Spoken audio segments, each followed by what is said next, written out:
everyone. Welcome to another episode of the Fourtress of, a podcast about movies and TV shows and video games and lots of pop culture nerd things. My name is Oscar. I'll be one of your hosts today. And with me per usual are all of your other hosts. We got Alex, Brian, and Devin all here today. Yo, full house. What up? I was about to say, you don't sound very excited for all of us to be here. Every single one of us. The Four Musketeers. In the I'm flesh. not. No. In the flesh, Alex, literally in the flesh.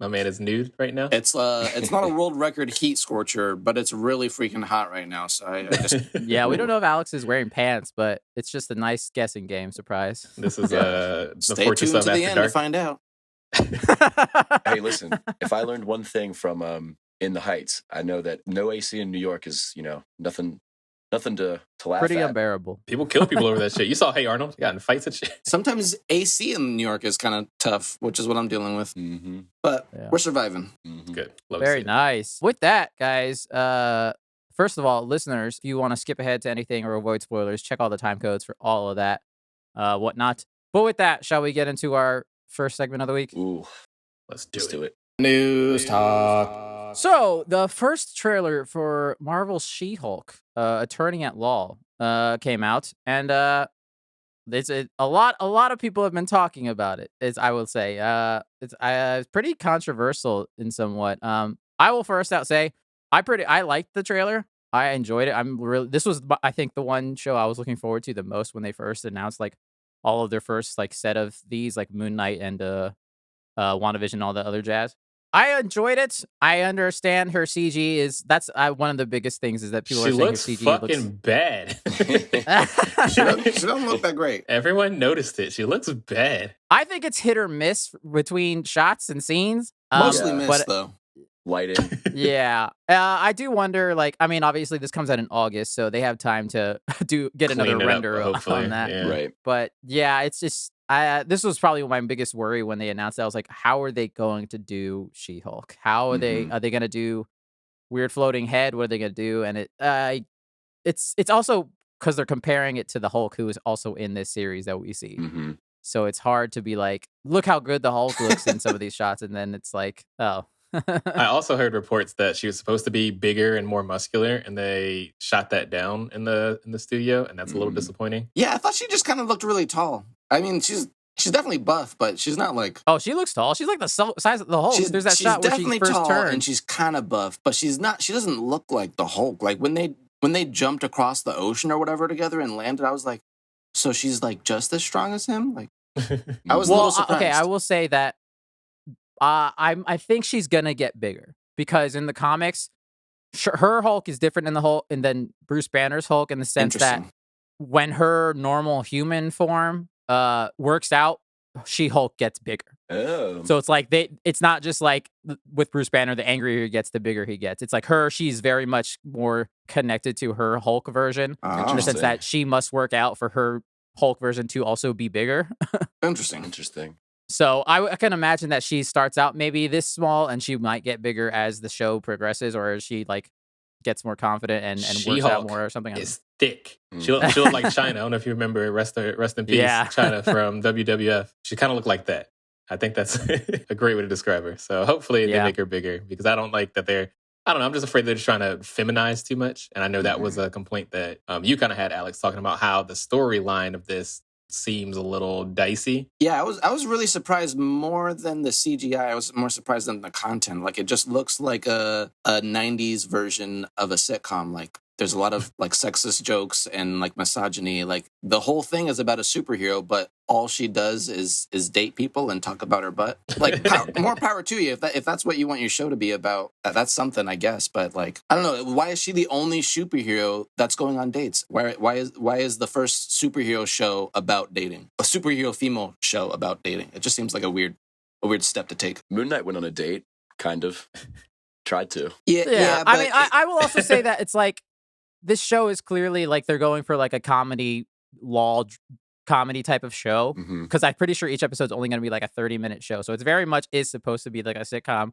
And that is like the She-Hulk comics are funny. They're not, she's like that's one of her things is she's a comedy character. She's a very funny character. She breaks the fourth wall a lot. She's like not exactly a Deadpool, but that's her thing is she makes jokes and stuff. And I will say like, I also kind of had a similar inkling, mostly with the line, with the tagline where it's like, you'll like her when she's angry, which I was like, I get it. It's a play off of the Hulk's normal line, but I was like, I talked to a couple people, women in particular, and some of them actual like comic fans, asking is like, is this sexist? Because just ask like a question, because I think we all are still growing and learning and stuff, and not wanting to see things through the male gaze, and they were all like, no, it's not. And so, and also, I do Word. love that.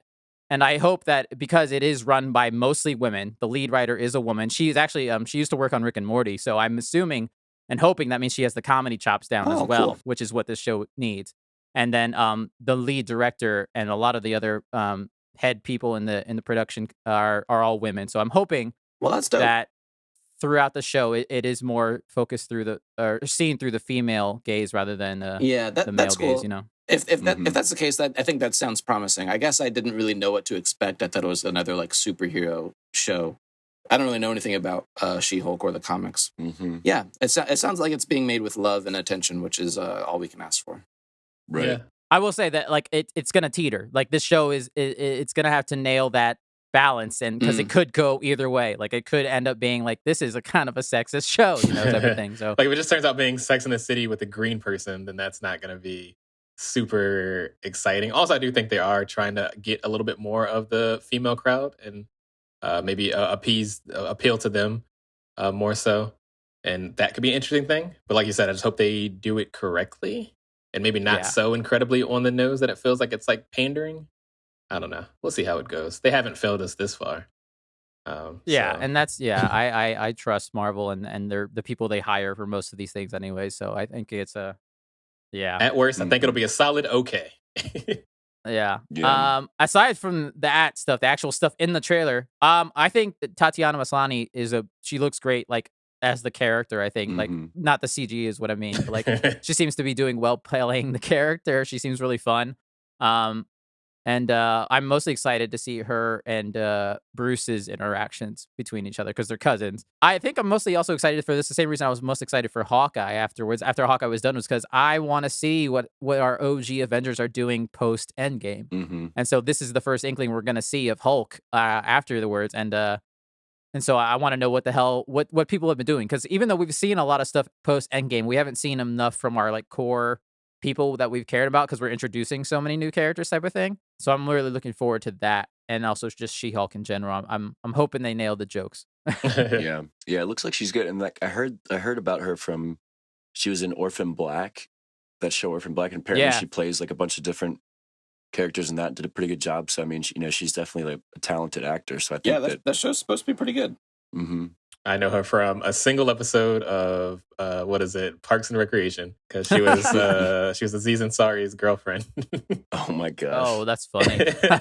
Got to start somewhere, right? Got to start somewhere. Well, yeah. Other things we see, the Abomination is in this, which last time we saw him, he was in Shang-Chi for a brief cameo, also from the Incredible Hulk movie. Right. With Edward Norton when he was there. Obviously went through a different look, but it's the same actor from the Edward Norton movie. He's back to actually play like the human version of Abomination, not just the big monster. Good for him. And also, they've confirmed Wong is in this. I love how much Wong is in this phase of the Marvel universe, which I guess I didn't think about. Makes sense because in Shang-Chi they were fighting each other, and he seemed to have like a weird deal with Abomination. So I don't know. Maybe he's gonna be like in court for like hero fighting or something. Like they're gonna have a court case, and Wong's gonna be on trial. Like my man gets more screen time than Doctor Strange.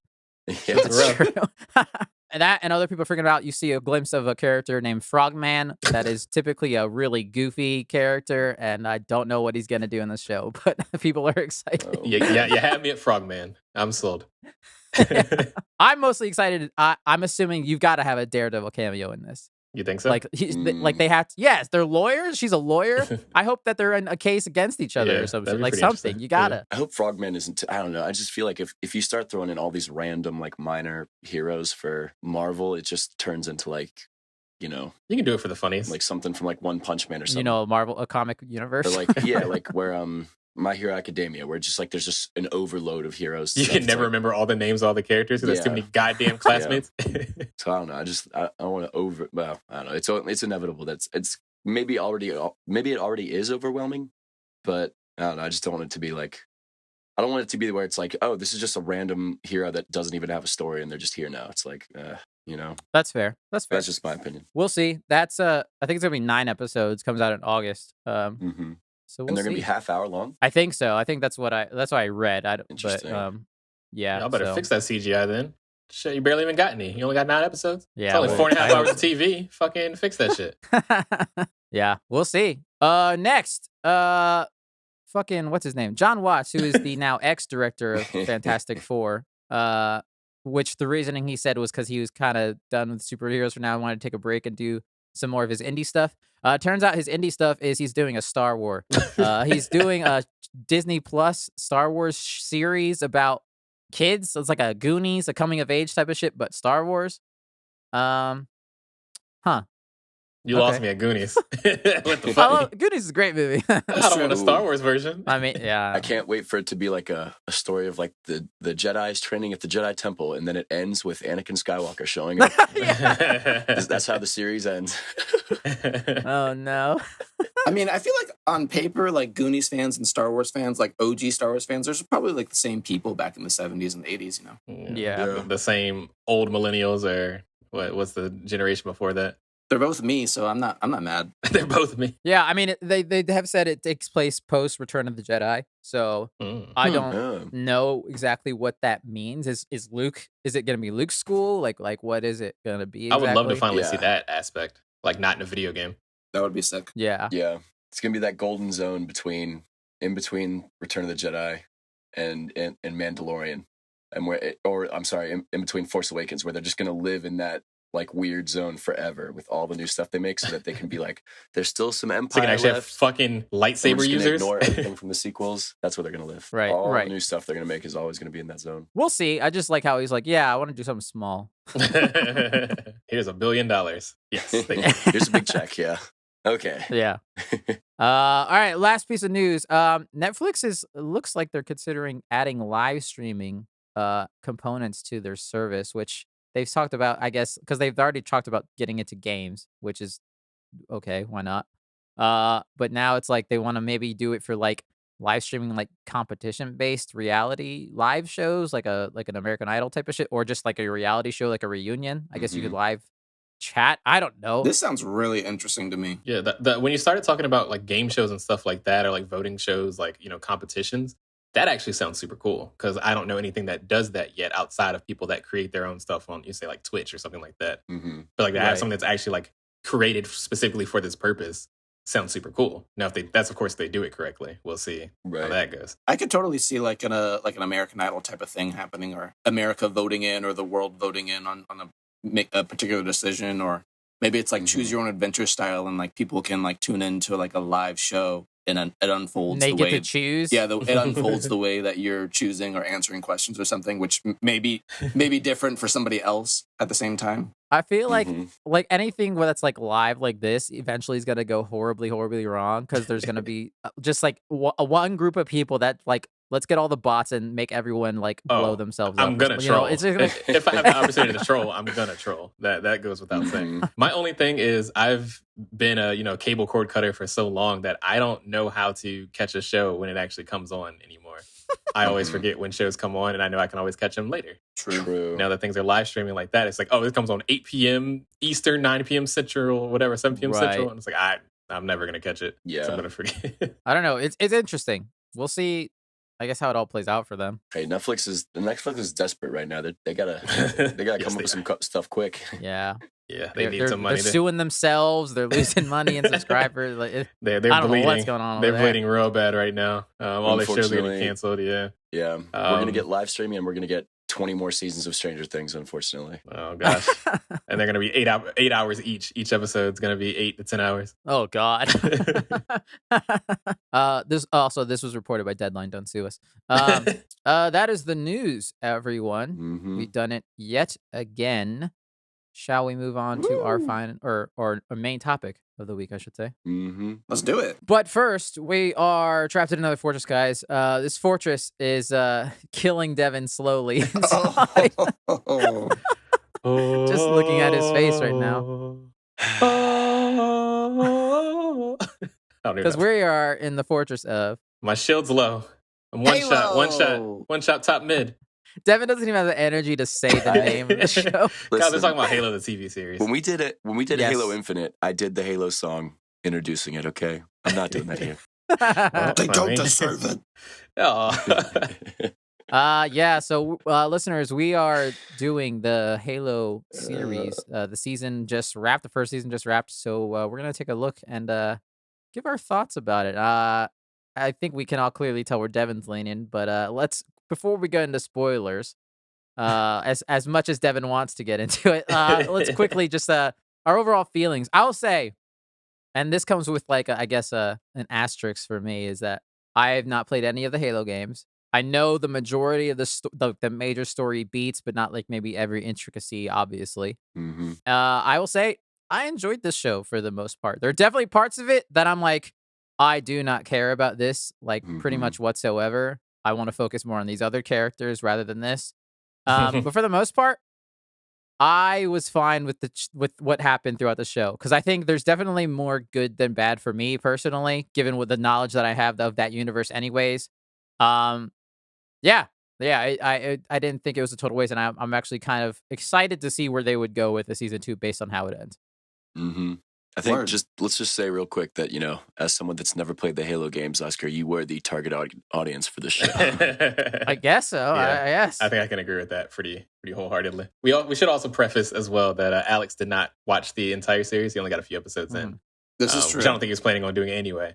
But I think we have a very unique chance to basically convince him whether or not he should continue watching this show to the end, or if he should just give up and cut his losses. I heard right off the bat that the show wasn't going too well when the first couple episodes came out. Like, mega fans were pissed. So I was like, it didn't really look that great to me. So I was just like, maybe I just like won't. There's so many things to like do and watch. So I was like, maybe I'll just won't watch this one. But then as we decided to talk about it and people were hating it more and more, I was like just really interested on why people hate it so much. Because I was never like the biggest Halo player, the Halo fan. I don't really know anything about the story. I played a couple of times with friends, but I don't know anything about Halo other than it's like a planet or something that has a lot of energy, or maybe it's a weapon. I don't know. Cortana's in there, and that's got a lot of thing. energy. You basically got good vibes. You shoot people, you try to get the sword or the rocket launcher, and that's how you win.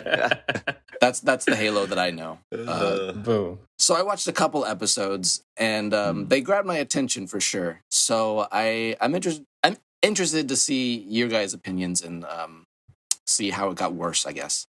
I will say, general audience, this show is actually pretty well received, even though it sounds like it, because the vocal minority. Like, it's got like a 70% on Rotten Tomatoes, so people think it's a pretty, like decent TV show. I'm a pretty big Halo fan. I've always been more of a multiplayer Halo fan. I played a little bit of Halo before we started the podcast just now. That's always been what I've liked, but I have played every single campaign. I didn't play Halo Wars or any of that dumb nonsense, but I did play, all the main story campaigns. Hey, don't blaspheme Devin's Bible. Yeah, I was never a book reader or any of that kind of stuff. I was basically just like, I want to get into the meat and potatoes of this. So that's my like background in Halo. I did not like the series. I did not like it. That's not to say that there's not good things that happen in there. We're going to talk about kind of the things about it. But I think my biggest issue with this show is the dissonance between the art team and whoever wrote the goddamn script. Because they do not match in any way, shape, or form to me personally. I don't know if anyone else got that vibe, but it felt like there was so much care put into like the sets and the armor. The Spartan armor was super cool. Every single environment they entered was super cool outside of the last one. That one looked kind of fucking awful. But outside of that, everything looked super cool. But then the story that they told was so fucking nothing. And then some was like doubly so. And that just really just kind of hurt me. So I think it's one of those things, like an Avatar kind of situation, the Blue People Avatar, not the Aang Avatar, where it's like, I think everyone got a little too happy about the visuals being so stellar because they put a lot of money into it. But the show is just a really expensive fan fiction. It's not. I don't know who it's supposed to be for. It could be not Halo at all, and it probably would have been a better show. But we'll get more into that. Which I think that's an interesting topic that I think we'll definitely get into of what makes a good adaptation, or what do people want out of an adaptation. Right. Because, I've been watching a lot of adaptations recently, Sonic most recently, and I know Sonic is not up to the lore of the Sonic that I know. but I do think it's a good adaptation. I did not feel like this was a good adaptation. I don't know in any way, shape, or form, to be completely honest with you. But we'll get into it for sure. And then we're left with Devin. He's making the smuggest look on his face right now. I'll be honest with y'all, okay? Yeah, I was at a wedding yesterday. I'm a little tired, all right? I got a little... Okay? I wanted to come in here with some fire and brimstone, and maybe I'll be able to harness the energy for that, okay?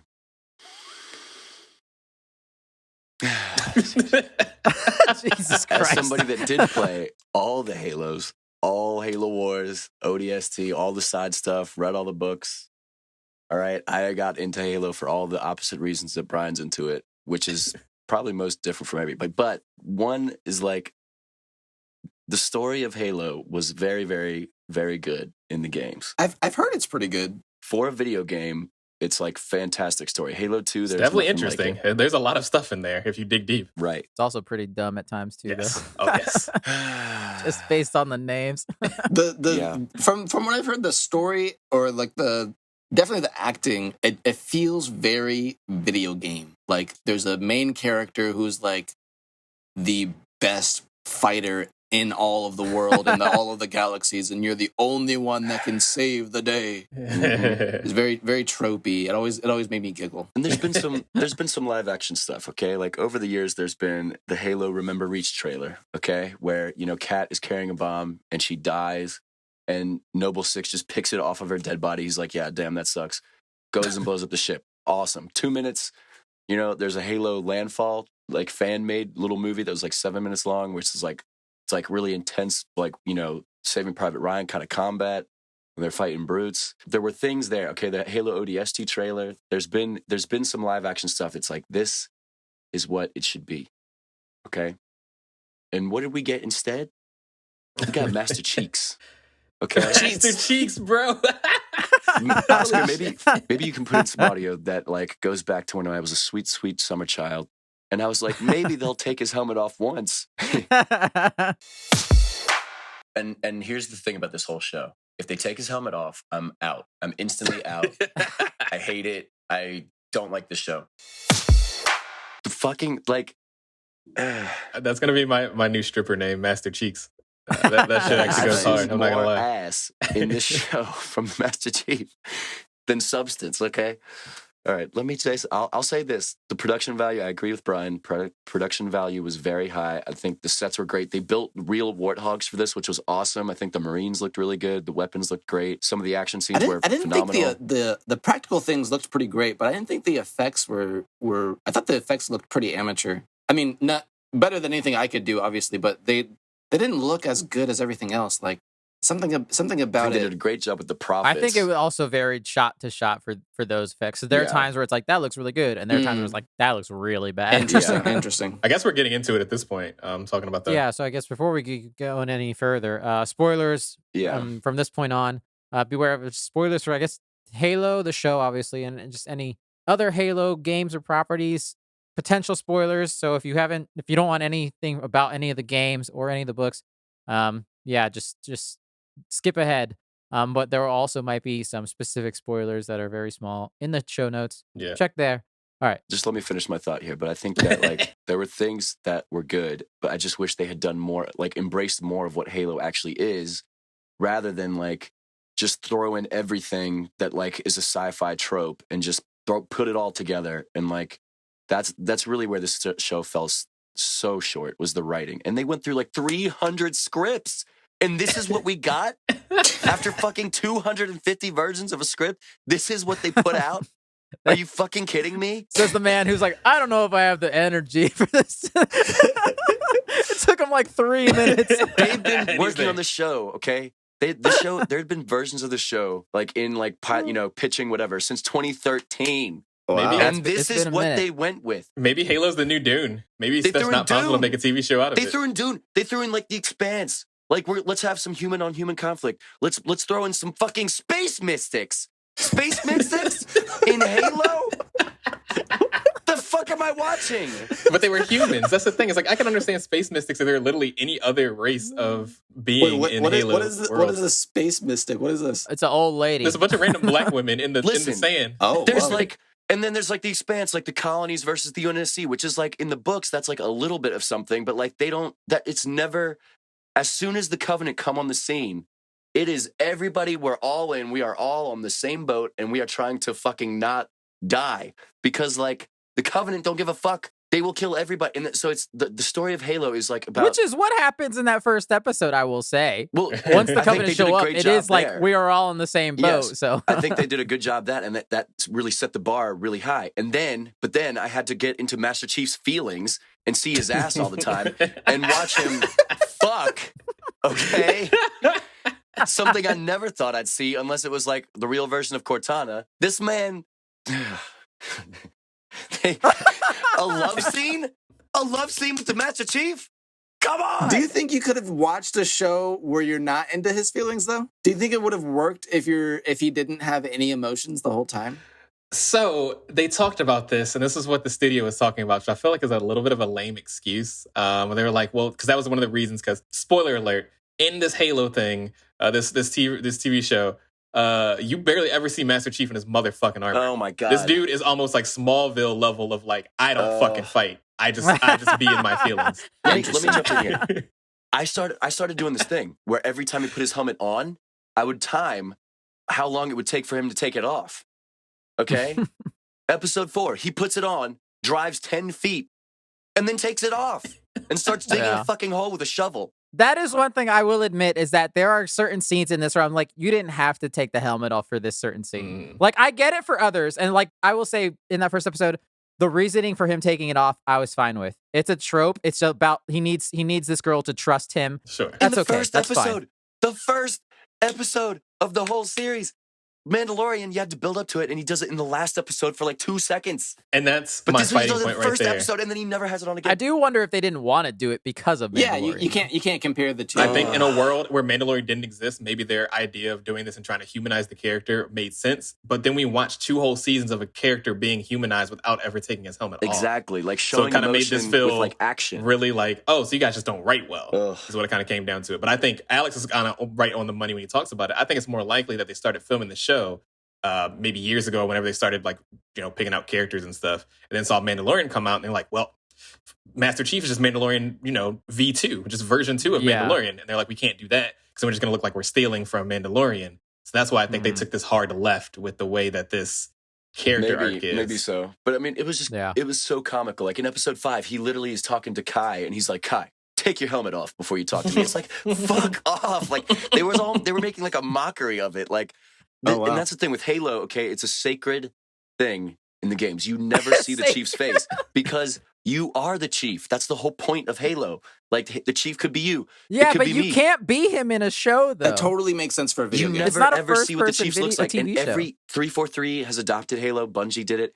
They all have respected this one thing, that you don't know what the Chief looks like, and we're gonna just stick with that. They did it to the point where there's a secret ending in Halo 3 where you see his eyes, and that's supposed to be a crazy big thing, you know what I mean? And I understand where you're coming from, of like, yeah, it's a TV show, we can't necessarily do something like that. But then we saw Mandalorian where you can do almost exactly that. I'd be fine if you showed him once, whatever. They changed basically who Master Chief was. And at that point that they changed him so considerably, it was like, just choose another character. You had a great team with Silver Team. I thought those were... Humanize another Spartan. Well, I thought one of them was an interesting character. Yes. Make a TV show based on that. Be like a side character that is just like the Chief. Like Spartan Vanek was closer. I mean, the Chief was the closest version of the Chief in episode 7 when like Quan goes on that fucking vision quest, and the Chief is just sitting there just eating the shots that she's taking at him, and he just kicks her ass. And he doesn't say a single word. That was the most Master Chief that we saw in the show, and it was in a fucking vision. Okay, it wasn't even real. I will also say, we'll talk more about this at the end, that it kind of gives you what you might get in season 2 by the end of the show. Yes. That's what I think I'm looking forward to the most. But he had to die. The end of the show. I mean, but at the same time, do you know? Like, this is a prequel. I will say this is a prequel to even Reach. So this is as like this isn't Halo 1. So, which I think I was like, as I was watching it, I was like, oh, this is clearly like they could get to Halo 1 at a point, or their own version of what happens to Halo 1 at a point. This is clearly not that, though. And by the end of it, I was like, oh, that's an interesting way to explain that Master Chief. It doesn't say shit for the most of all of those games. I don't love that. I saw what they were trying to do at the very end. It didn't feel neat. It felt very haphazardly done. That it's like, oh, well, now he doesn't talk, and now he's a super soldier because he's controlled by Cortana. It's like, not really. Like, that's not really a story beat that happens, and it doesn't have to be. You can definitely change the lore when it comes down to it. But they have a relationship. Feel... Like, he builds a relationship with Cortana over the Halo games, and he becomes more attached and more like he shows more emotion with Cortana by building that relationship. He starts off as a very stoic. And he always is very stoic, but like in Halo Infinite, he has a lot of character growth. Man talks fucking way too much in Halo Infinite. Right. Man, shut the fuck up. But like, he doesn't have to fucking be dead to be who we wanted the chief to be. But again, like, I think we don't know where it's gonna go. But that's a nerve-wracking thing to me as well, because I think they're playing a really slow game, and I don't think that was the play. You really think you're gonna get a lot of seasons, because season 2 has been greenlit. The catch 22 of this, it was greenlit before this show actually even aired. Interesting. So it's going to happen no matter what. I mean, like you said, the audience reception is not terrible. Yeah. So, like, I think people are watching it still. They got to speed it up. Even if it's, They got to speed it up. They want to start hitting like some games or whatever. But like, I thought the end of this was going to be the fall of Reach. Was going to be like the end of this storyline of like, oh, well, shit's going down. Captain Halsey. Oh, she fucking up. Like, Reach is done. It's gone. It's done for. Right. They didn't get there. In fact, they didn't do anything. Nothing happened in this goddamn show. I thought at least they would like end on Halo or something, but they don't even get that far. Like, and they don't even get to the point of knowing where it is. This was the heart of darkness of the Halo universe. They went up the river and they went down the river. They found one keystone. They searched for the second keystone. They found the second keystone, and then they went home. And that is all that happened. Yeah, they didn't even it's see. It's definitely Halo. a slow burn. Yeah, you're totally right. If Absolutely. it's a Halo show, you need the Halo. Like, you need the Halo rings. The whole mystery of like the Foreigners. Was the Halo never in the series? They never make it? It's never shown. Plot twist. No, it's in there. It's shown in a vision. In Halo 1, you crash land on Halo. You literally, the first shot of Halo, of the Halo game, is the Pillar of Autumn is like coming out of slip space and it's being chased by the Covenant, and you see the Halo ring like beyond the Pillar of Autumn. So but like, we're not in the Halo one, Devin. but like, it's the show is fucking called Halo. Like, the show should be like about the Covenant human war, and like and then how the Forerunner technology kind of impacts that, and then eventually, no, I don't want to spoil it, but there's another faction that comes on the scene too. You do want to spoil it? It's the guys with the needlers, right? The guys with the little short guys. They got the pew pews. Those are the Covenant. No, that's the normal faction. That's evil. Those are still the Covenant. Or the zombies. I know there's zombies in there. Yes, it's the Flood. But the Flood are like an existential threat to both of those pull out the shotgun races. So it's like that becomes a big part of it as well. So is Flood in the series? No, it's not. Kind of. Homegirl controls something that looks like the Flood. But... that was a question of mine. Was like, what is that she's controlling? Those were hunters. So like hunters, you saw them in certain scenes where they're kind of big, tanky like things. They're like bigger. Did we see them? I don't feel like I saw them in any scenes. They're a bunch of worms that like actually come together to make like the hunter body. Oh, okay. But in that scene, they were just kind of like using them as like kind of a worm thing. But that's not the Flood. Okay. Yeah. Like, it was just frustrating to me because like Halo is a lot about mystery. Like, when you land on the Halo ring in Halo 1, you're like, what is this place? Like, what is, like, it's an alien thing. You don't really know what it is. You're kind of just trying to survive and figure it out. And then you start kind of figuring more and more stuff out, and there's a mystery involved, right? In this show, like in episode 2 or 3, I think they have that crazy guy talk to them and basically just lay out everything, like all of the Halo lore. They just lay it out. Every good show has like a mystery that keeps you intrigued, and they just gave that to you, like spoon fed it to you in like episode 2 or 3. And it's like, why would you do that and like take away the mystery from the viewers? Like, just respect the audience a little bit and just give them breadcrumbs along the way, but don't just fucking lay it out at the beginning of the show. It was so badly written. It was so stupid. I put that in my notes as well, that Halo's a game about like action and discovery. Whether or not it's, lore correct doesn't really matter to me. But big things, it's like it's supposed to have a lot of action. It's about the big Michael Bay moments. And then it's about discovery. It's about, finding these new places, that mystery that Devin talked about and things like that. This show had little of either. There wasn't a crazy amount of action. There was I think I can think of 4 scenes where a lot of shit happened, and there wasn't any discovery, really. They run up on the first relic kind of by accident, and then the second one comes from, stupid Mass Effect 3 Commander Shepard visions of, sadness and despair, and that's kind of where that kind of came from. And it was nothing of like actual like, oh, we're trying to find this thing. It just to me, it spoke to like the destruction of the Chief's character and some of the other characters, by the way. And like how they just kind of just didn't understand what makes Halo Halo. I think that's really what was damning to me, was just like, you're just fundamentally not getting what this show should be about. And they're just trying to make it kind of like a lot at a lot of moments just felt like a very tropey and average sci-fi story. The show turned into generic space Jesus. Yes, if you take the Halo skins off, this could be any other sci-fi show. I think it would have been better, honestly. But they've done but that's the thing. It's like there's just so much potential there, and like you've seen it. Like there's a lot of potential from season 1. They did some stuff good, I will say. Production value and the acting. I think the acting was great. I think all the cast did a great job with what they were given. Listen, we need something. We need some help. Okay, Hollywood needs some help because they keep on getting great like Asian female actresses and like our actors, excuse me.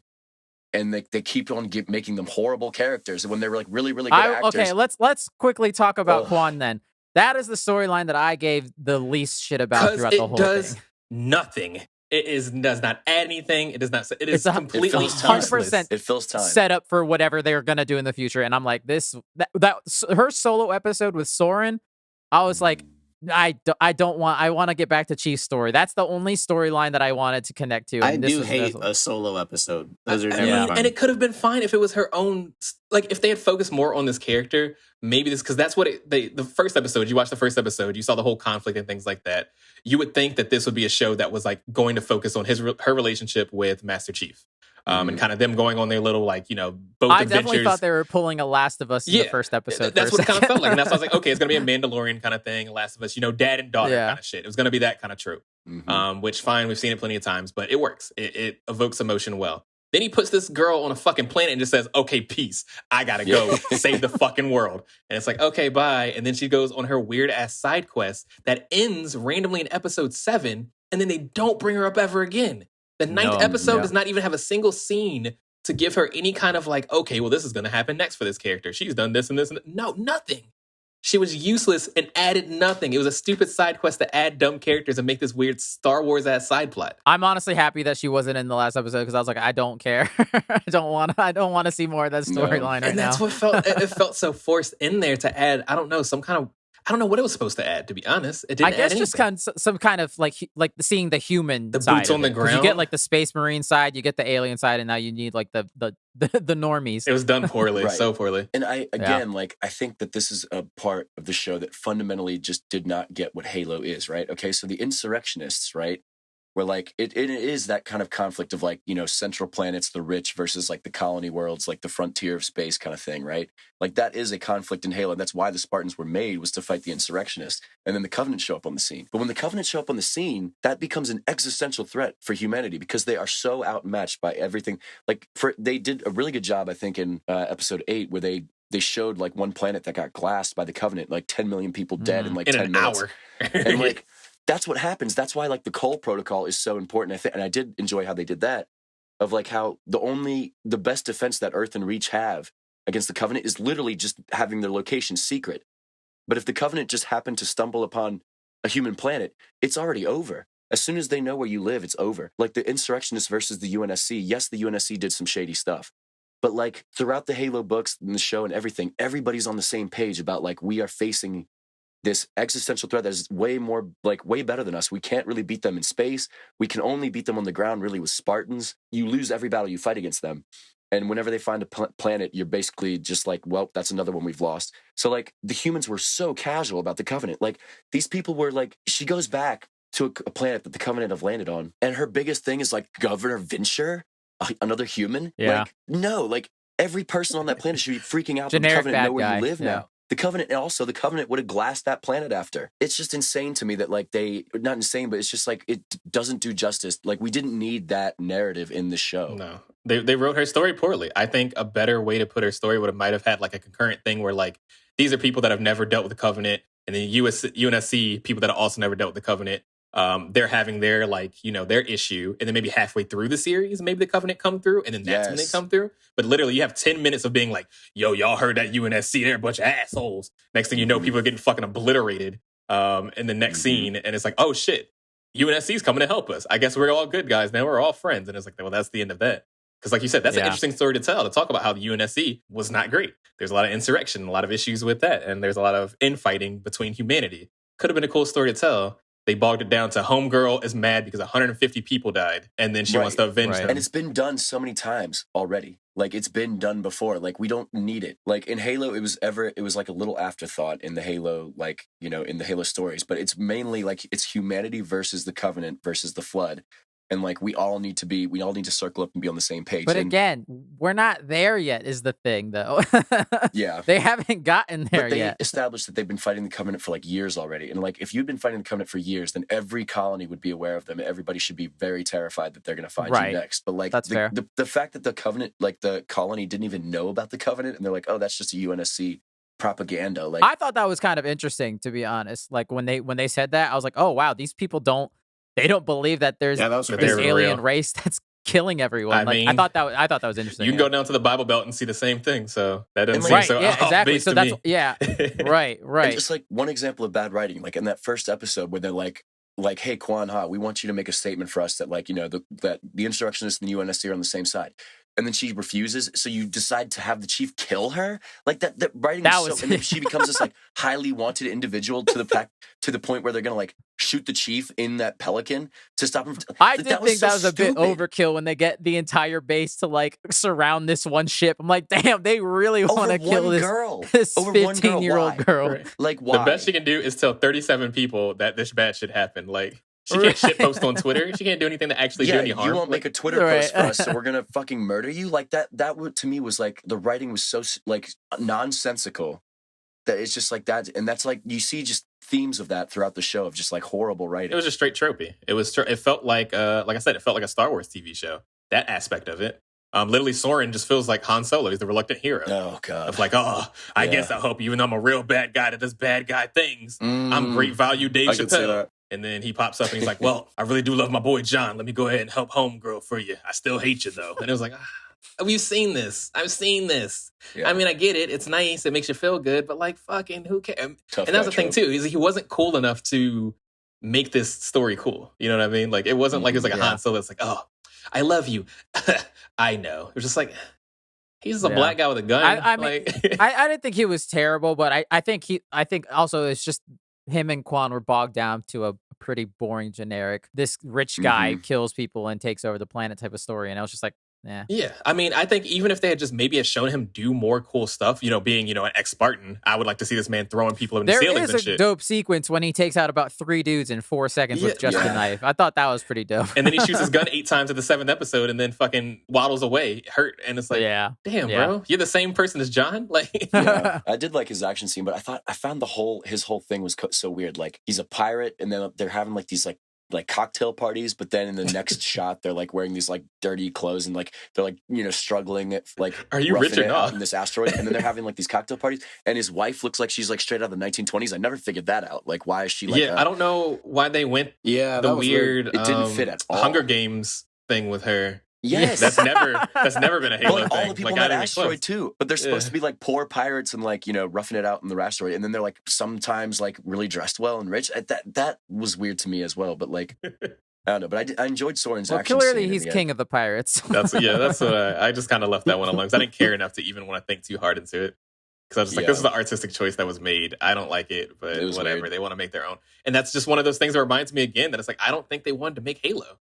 They just wanted to make their own sci-fi shit, which is just do it. Right. Like, I don't know. Every time she entered the scene, I was like, "What? Why is she like this? Like, what is going on?" She lives in an asteroid. She looks like she's getting ready to see a Charlie Chaplin movie. I did like the design of the rubble, all the asteroids with their like zip line cards going around. I thought like just production wise, the design of Expanse. it was cool. Expanse. Copied from the Expanse. People were dying from that, right? It was a roller coaster that turned into a fucking like a grip ride. What if that shit missed? What if it missed the line? Then you just die? Like, that was crazy. Yeah, it was like you're just gonna float into space. They didn't have seatbelts or anything. They just stand goofily in this like. I didn't like that. That homeboy was just chilling. I was like, this looks like the most crazy roller coaster I've ever ridden before in my life. I'm fumbling all over. I got whiplash, and he's just like, "So what are you guys doing? You hanging out?" You just turned into a red mist in there. Right. I got smoothied, bro. Yeah. Smoothie.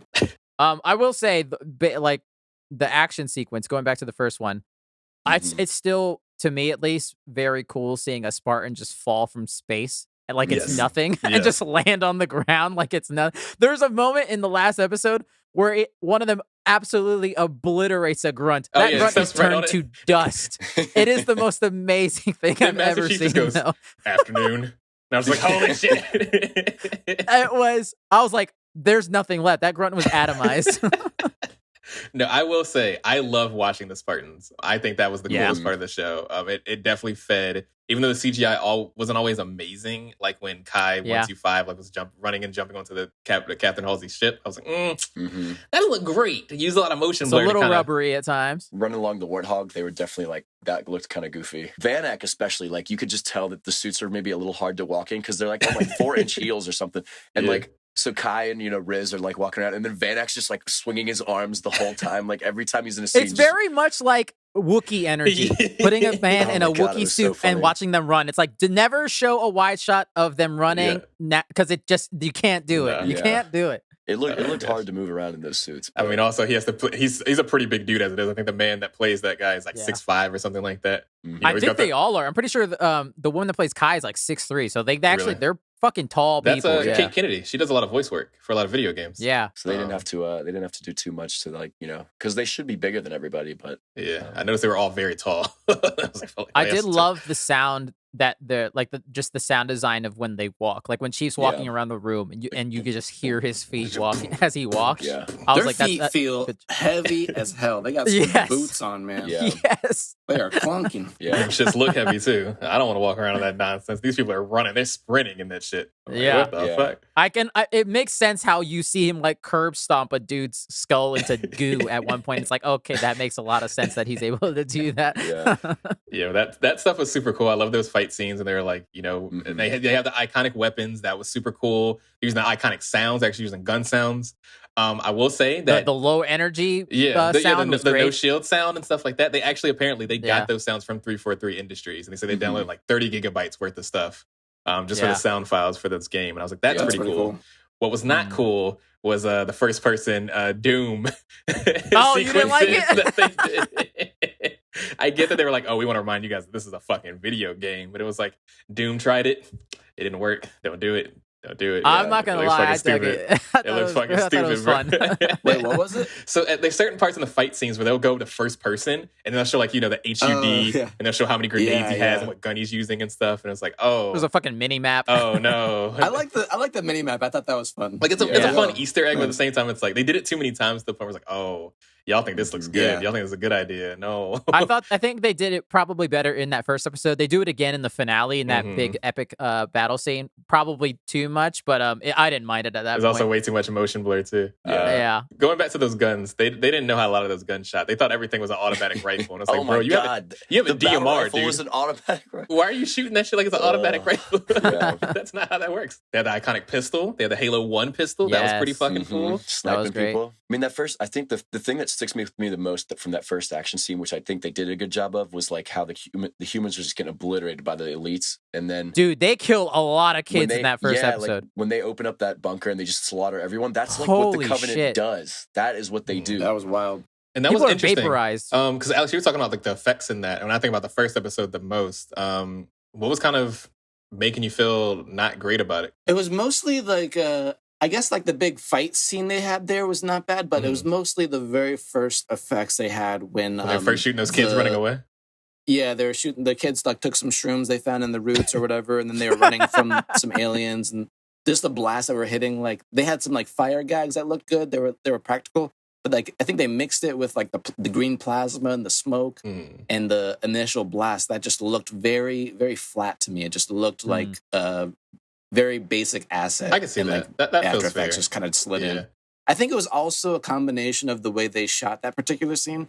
It's pretty popular cinematic trick to like want a scene to feel more chaotic to like increase the shutter rate, so that it's like typically film always has like a 24 frames per second and a specific shutter angle, so that it looks like the most natural to the human eye. But we all know James. What was it? In The Hobbit, he did like 48 frames per second instead of 24 to make it more hyper real or whatever. And I just didn't really like that. And sometimes you can do a similar thing with the shutter angle to make it it just like moves faster than normal, so it makes the motion feel more smooth and clear. It's popular to do it in fight scenes. It makes them like look like they're moving faster. It kind of makes everything a little bit sharper as well. And it seemed like they did that for that scene when they were like freaking the hell out, and it just makes everything look a little bit more fake to me. So I think it could have been both those things at once, just were just not working. Yeah, no, that makes sense. But the action scene was really cool. I liked how like when Master Chief finally arrives, he like is nailing everybody. He's like the only one that can like damage them, but he's also doing like all these acrobatic stunts. He's like doing slides and like melee attacks and like jumping way in the air and shooting them. I was like, oh, it feels like he's playing the game. That's cool. Yeah. Overall, the choreography, especially when they like pull out real wide, and there's even like in episode 5, which we'll probably talk about after when we're talking about action sequences, there's a pretty dope one shot. But I think they do those pretty well throughout the whole show when it comes to the choreography of it all. I will say it felt better than the most recent Matrix movie. I don't. That was a pretty low bar to clear, but yeah. But yeah, I mean, yeah. So it started off really well. Like that's what like episode 1 kind of setting that bar up high. I just wish that maybe if you're going to establish this like human like infighting, maybe just like wait until like episode 3 or 4, or something. Bring the Covenant in later when you've already established that like these humans are having beef. Yeah. And maybe have it like that the chief has to like learn how to fight them and stuff. Because like I remember one of the coolest scenes in the book is when the chief is like a young Spartan, and like it's when they first make contact with the Covenant, and it's like a small ship, but like they don't know what it is. Like it's so alien to them, and like that kind of fear and like kind of hesitation of like how to approach fighting them, you know, and like the chief and like his few new Spartans they're like maybe in their teens, but they have to go infiltrate the ship and like bring a bomb onto like but like the first like that first kind of fight of like fighting this completely alien thing was just such a cool thing that fits very much into Halo. And like but then these Spartans come in and they're just like, oh, we've been fighting them for years. We know how to, like, oh, Elite's easy, like pop, pop, pop, like, And what you're saying there, I think would have made more of a big bad out of the Covenant. I don't think we had enough time to even think about like you said, like the fear of it. Everything started moving so fast with that whole storyline that it was just like, okay, we're hanging out. Okay, the Covenant are here. Okay, we're shooting the Covenant. We're learning their language. We know everything about them. Okay, now we're going to find the relic. The relic's here. They like the relic. They also have this weird god. I don't know what's going on. It's like, can we slow down and have time to appreciate? Because this show doesn't really have a big bad. They try to establish multiple ones, the Covenant being one of the first ones to exist. Right. And it doesn't feel like anything. Because honestly, you don't even see the Covenant that much. You know what I mean? A lot of it's a lot of talking in a ship.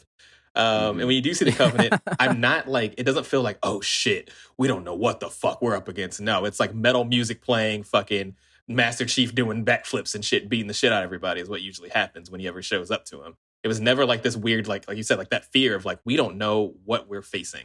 Right. So they didn't do a good job of, making the Covenant a big bad. Then they had Vishnu. That guy who apparently he's a really good actor. Don't get me wrong, he had no motivation. He was a one note. He was just like, I want to rule this place. Like this, it's mine. I like money. They clearly didn't know what to do with certain characters. I'm naked smoking a cigar and I shoot people. That's what I do. That was not a man I wanted to see naked. Of all the actors on the planet, I never expected to see his ass. Okay, my man looks like he's broken his collarbone 12 times. That shit looks fucked. But honestly, though, he's got to be like 50 or 60, and that man is like he's in pretty good shape. He's in good shape. Looked like he hit the gym. He's got some firm glutes. All right, he's been hitting that machine. Still didn't want to see it though. There was an assassin in this show. I don't know if you even remember that because she was there for 12 seconds, got shot in the arm, and then disappeared forever and never showed up again until she got fucking blown up to bits. Right. And then the other big bad is Catherine Halsey. That's kind of a thing. She's kind of made the villain in this show, which makes sense tonally. I will say she's fucking amazing. She's a great actor. Personally, yes. I think she was great. Her scenes were some of the best scenes I think in the show. Almost to the point that I wish they had just completely X'd out anything with Kwanha and Soren and all that, and just had focused solely on that whole kind of thing. Absolutely. And this would have been a much tighter show for me. Yeah, I mean, so the whole thing with Halsey is like, so you start getting into like John, whose memories were erased by Halsey, and so he's unpacking his origin and stuff like that. And I think they do a good job of like I was watching with my girlfriend, and she's like, wait, they flash cloned like copies of like all the children. That's fucking insanity, so fucked, dude. That's so sad. In the books, they mention it, and I can't. It's been a while since I read the books, but like they were just so casual about it. It's like, oh yeah, we flash cloned the kids, and like they died in a few months, and it's like, And I think when I read them, I was like, oh yeah, that seems, like, I guess if Halsey thinks it's necessary, I guess it's okay. And they just kind of gloss over it.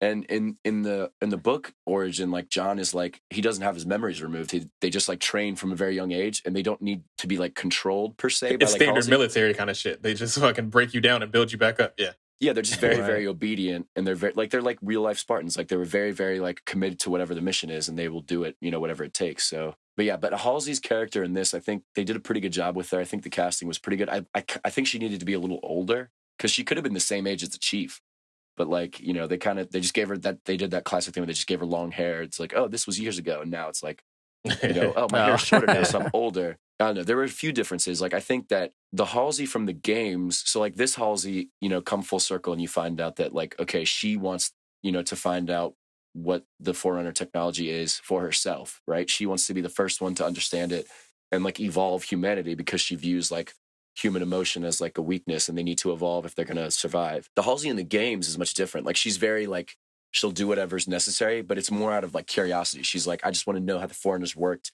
And she's willing to do anything to do that. So I think in Halo 5, she even like kind of uses the Covenant for a little bit and like kind of goes with them and like is doing some stuff. Just not like allied with them, but just kind of using them to get, to be an ends to her means. That's what I was wondering. I was wondering if she was like as crazy, like she was, at least in the beginning, it seemed like most of the the UNSC seemed like the real bad guys. Like they were manipulating all the Spartans and like brainwashing them or whatever. I mean, they're creating super soldiers and they did bad things to do it. And I mean, that's not... Is that reflected in the games or is that brand new? Yeah. Wow. Jon was 100% kidnapped in the games. Like that's real life. Yeah, but that's pretty fucked. But it's not the focus, right? Because the focus is the Covenant and like, okay, yes, the UNSC's bad, but like we must survive. So like you're not really focused on like the sins of the UNSC. But I guess maybe that's why I kind of like that aspect. That's really interesting. That backstory, like. That sounds really tense. Like, do they? I get it's not the focus, but do they like unpack that in the game? Does it ever like surface as to like a complex of morality? Not really. No. Yeah, because the UNSC is like the UNSC is always the good guys to you because you're fighting the Covenant in every game and the Flood and everything. Like the even though he was kidnapped, like because it's a fucking video game, it's a fucking first-person shooter. True. I forgot. Yeah. Which is why I think I accepted it more in this. Also because like we're not there yet, and so I kind of like they had time to. Clearly, that was like Chief's whole arc is him discovering all of this. There is a scene at one point where it looks like he's literally about to punch Halsey's head off, and luckily Cortana shuts his whole nervous system down. But I was like, he was going to literally punch her head to dust. My man was mid-swing and fucking murdering this woman, which I found hilarious. He was gonna like radiate her in that room, and I was like, what? He's gonna liquefy her. That was amazing. I loved it. Yeah, but that's the thing is. In essence, on paper, that sounds like a crazy, like, good story. Like, holy shit, the psychological aspect of finding out that your whole life is a lie, you've been lied to, and you were stolen from your parents, and your parents could have still been alive all this time, you didn't even know. That sounds cool. They didn't do it right. It wasn't done well to me. Like, all of that stuff that happened just felt so, like, superficial. I guess the best way I could kind of put it is, like, the whole memory flashback things of, like, oh, idyllic... futuristic home. Oh, playing with my dog. Oh, my mom hugging me and tickling me. Motherfucker had a dog. Like, it was that kind of shit where it's just like, all right, man. Like, we get it. Your house was nice. Like, you lived a good life. You had a little puppy. Okay, I bet his name was, like, Baldo or some shit. Fucking, I don't know. It's just so many overused kind of, like, tropes in that show that just made it not feel done in good faith, like, I guess. Back through your memories of, like, like just like I don't know, that just felt very tropey to me of like you've seen that so many stories before of just like, oh, I gotta unlock it, my memories, like it's somewhere there, and like my life was so perfect as a child, or like when my wife was alive, and and everything's white and very well lit in these memories, and like it just goes back to one of those things where it's like I've seen this before. I've been playing a lot of Mass Effect 3 recently because I've been playing through that trilogy again. And they do that kind of same where I didn't like that game a whole lot because it got really tropey with the way it started storytelling. And that was one of the things they did with like weird flashbacks and visions and dreams and stuff. And it's like, that feels like such a lazy way to write when it comes down to like showing like past. You know what I mean? It's almost the same as like showing Mexico as orange. Like, it's just like, okay, we know that people have done this before. Mexico's always orange. Yes. The flashbacks are always very bright and they're always super happy and your dog is there. Like, okay, I don't know. So do you think if it like we get like, you're saying that on paper, the story generally sounds pretty interesting. Do you think if it was packaged in a way that's not Halo, if it like reskin it to a different like characters, different look or whatever, same concept, it's not Halo, it's a totally different IP. Would you particularly Devin and Brian, would you guys feel the same way, or would you digest it any better? Maybe slightly for me. But mostly no. And that's my thing, is halfway through I had to accept that it's not a Halo show. I had to come to terms with that. If it is a Halo show, it's not a Halo show about Master Chief. It's about a different set of Spartans, which would have also been fine. I would have been fine if they did something like that. But seeing that it's not Halo, it's still just not even a great sci-fi show. It's just not a great show. Like, the story is just not good, period. And that's what was kind of more rough to come to terms with. It was like, no, it's not that it's just that it's not a good Halo show. It's not a good show. Okay. Like, yeah. What do you think, Devin? Do you agree or disagree with that? Yeah, I don't know, because I think that since I'd read the books and kind of knew the origin of like, oh yeah, they just flash cloned, kids and replaced them. Like, it's kind of glossed over as like because the main emphasis of the books is like on the Covenant War and all that kind of stuff. So I think that they in the book chapters where like they're going through like the young Spartans like training, they briefly mention it, and Halsey's like, you definitely know that Halsey's like willing to do whatever it takes to make the Spartan program work. And I also read them when I was younger, but I don't know. I think they could definitely, like, I didn't hate that they did it in the show, because like it is like a good thing to kind of like, like understand about the Chief's background, but I just didn't need him to like, because like, okay, the Chief from the games, right?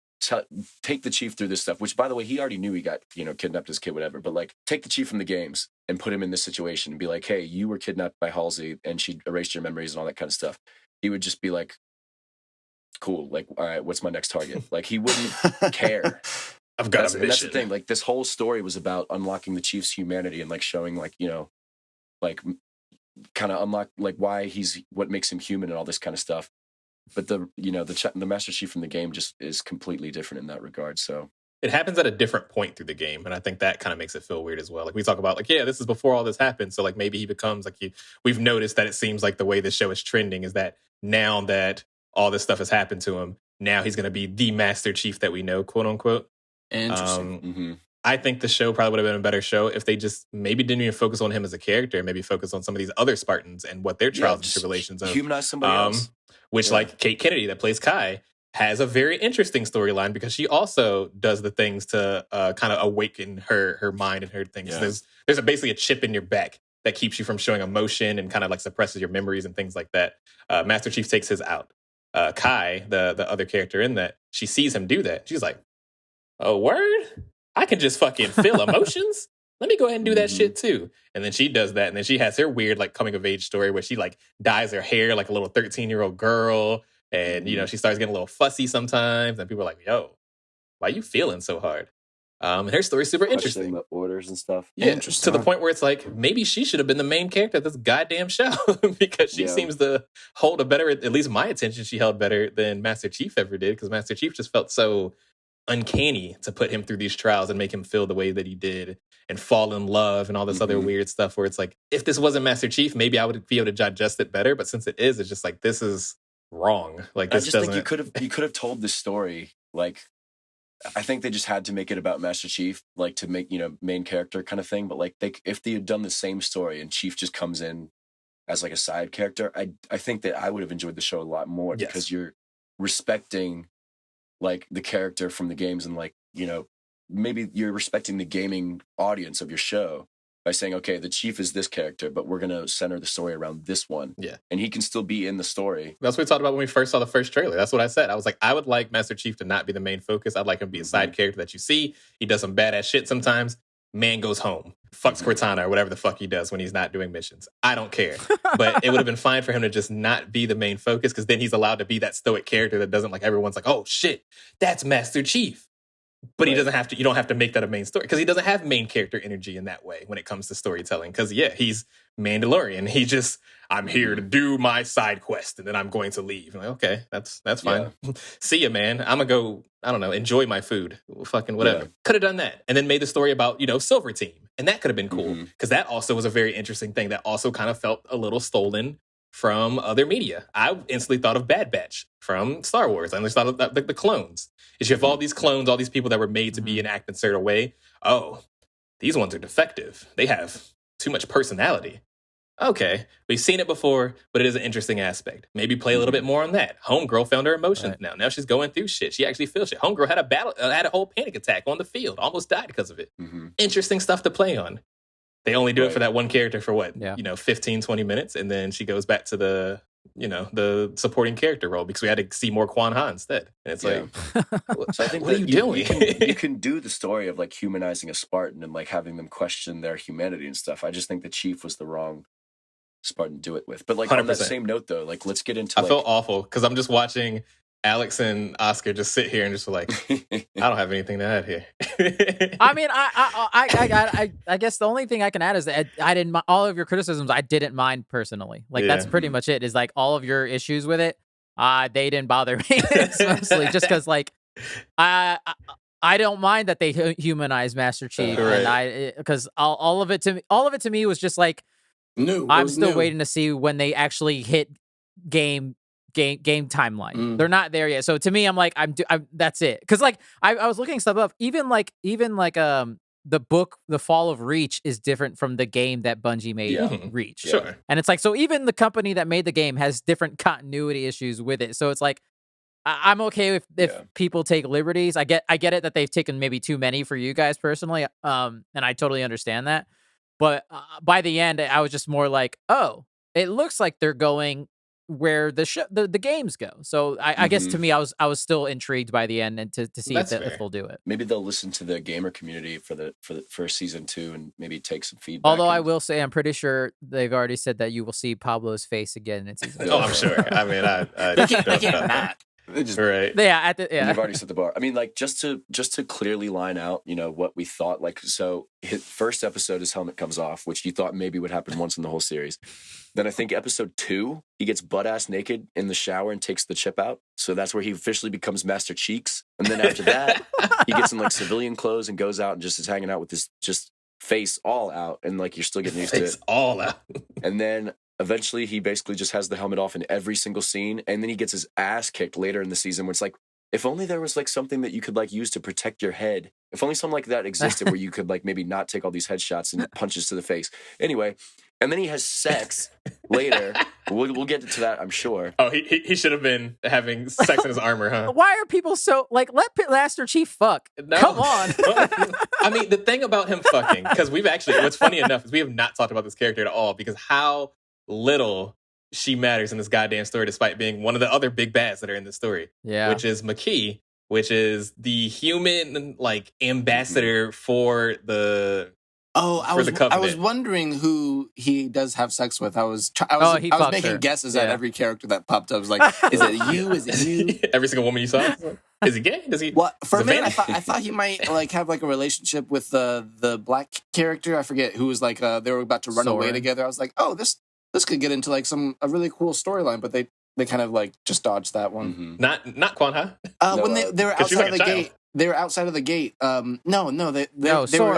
Soren. They were both about to like run away together. And he's like, "Bro, where's your armor? We're gonna dip. We're gonna follow our dreams." Man, if they had made Master Chief gay, them white gamer boys would have been so. They would have been so mad. Holy shit! They would have been so mad. He got close to me. He's like, "Let me be the dreamer. Like, let me dream enough for both of us." I was like, "Oh, this is so romantic." Like, they did get real close. It was. I thought it was cool. Romantic kiss. It was pretty homosexual for sure. Where they got so close, he was like, "You got 5 minutes," and they get like real close to each other's face, and I was like, "Oh, they gonna kiss." Okay. I was getting heated. But like the whole thing with like the Makee character was like, it just felt so contrived. Like the whole romance that they built up between them. And I get it. It's because they're the whole, they're both like they're both space ones, Jesus. Right? It's a double space. I will say that this.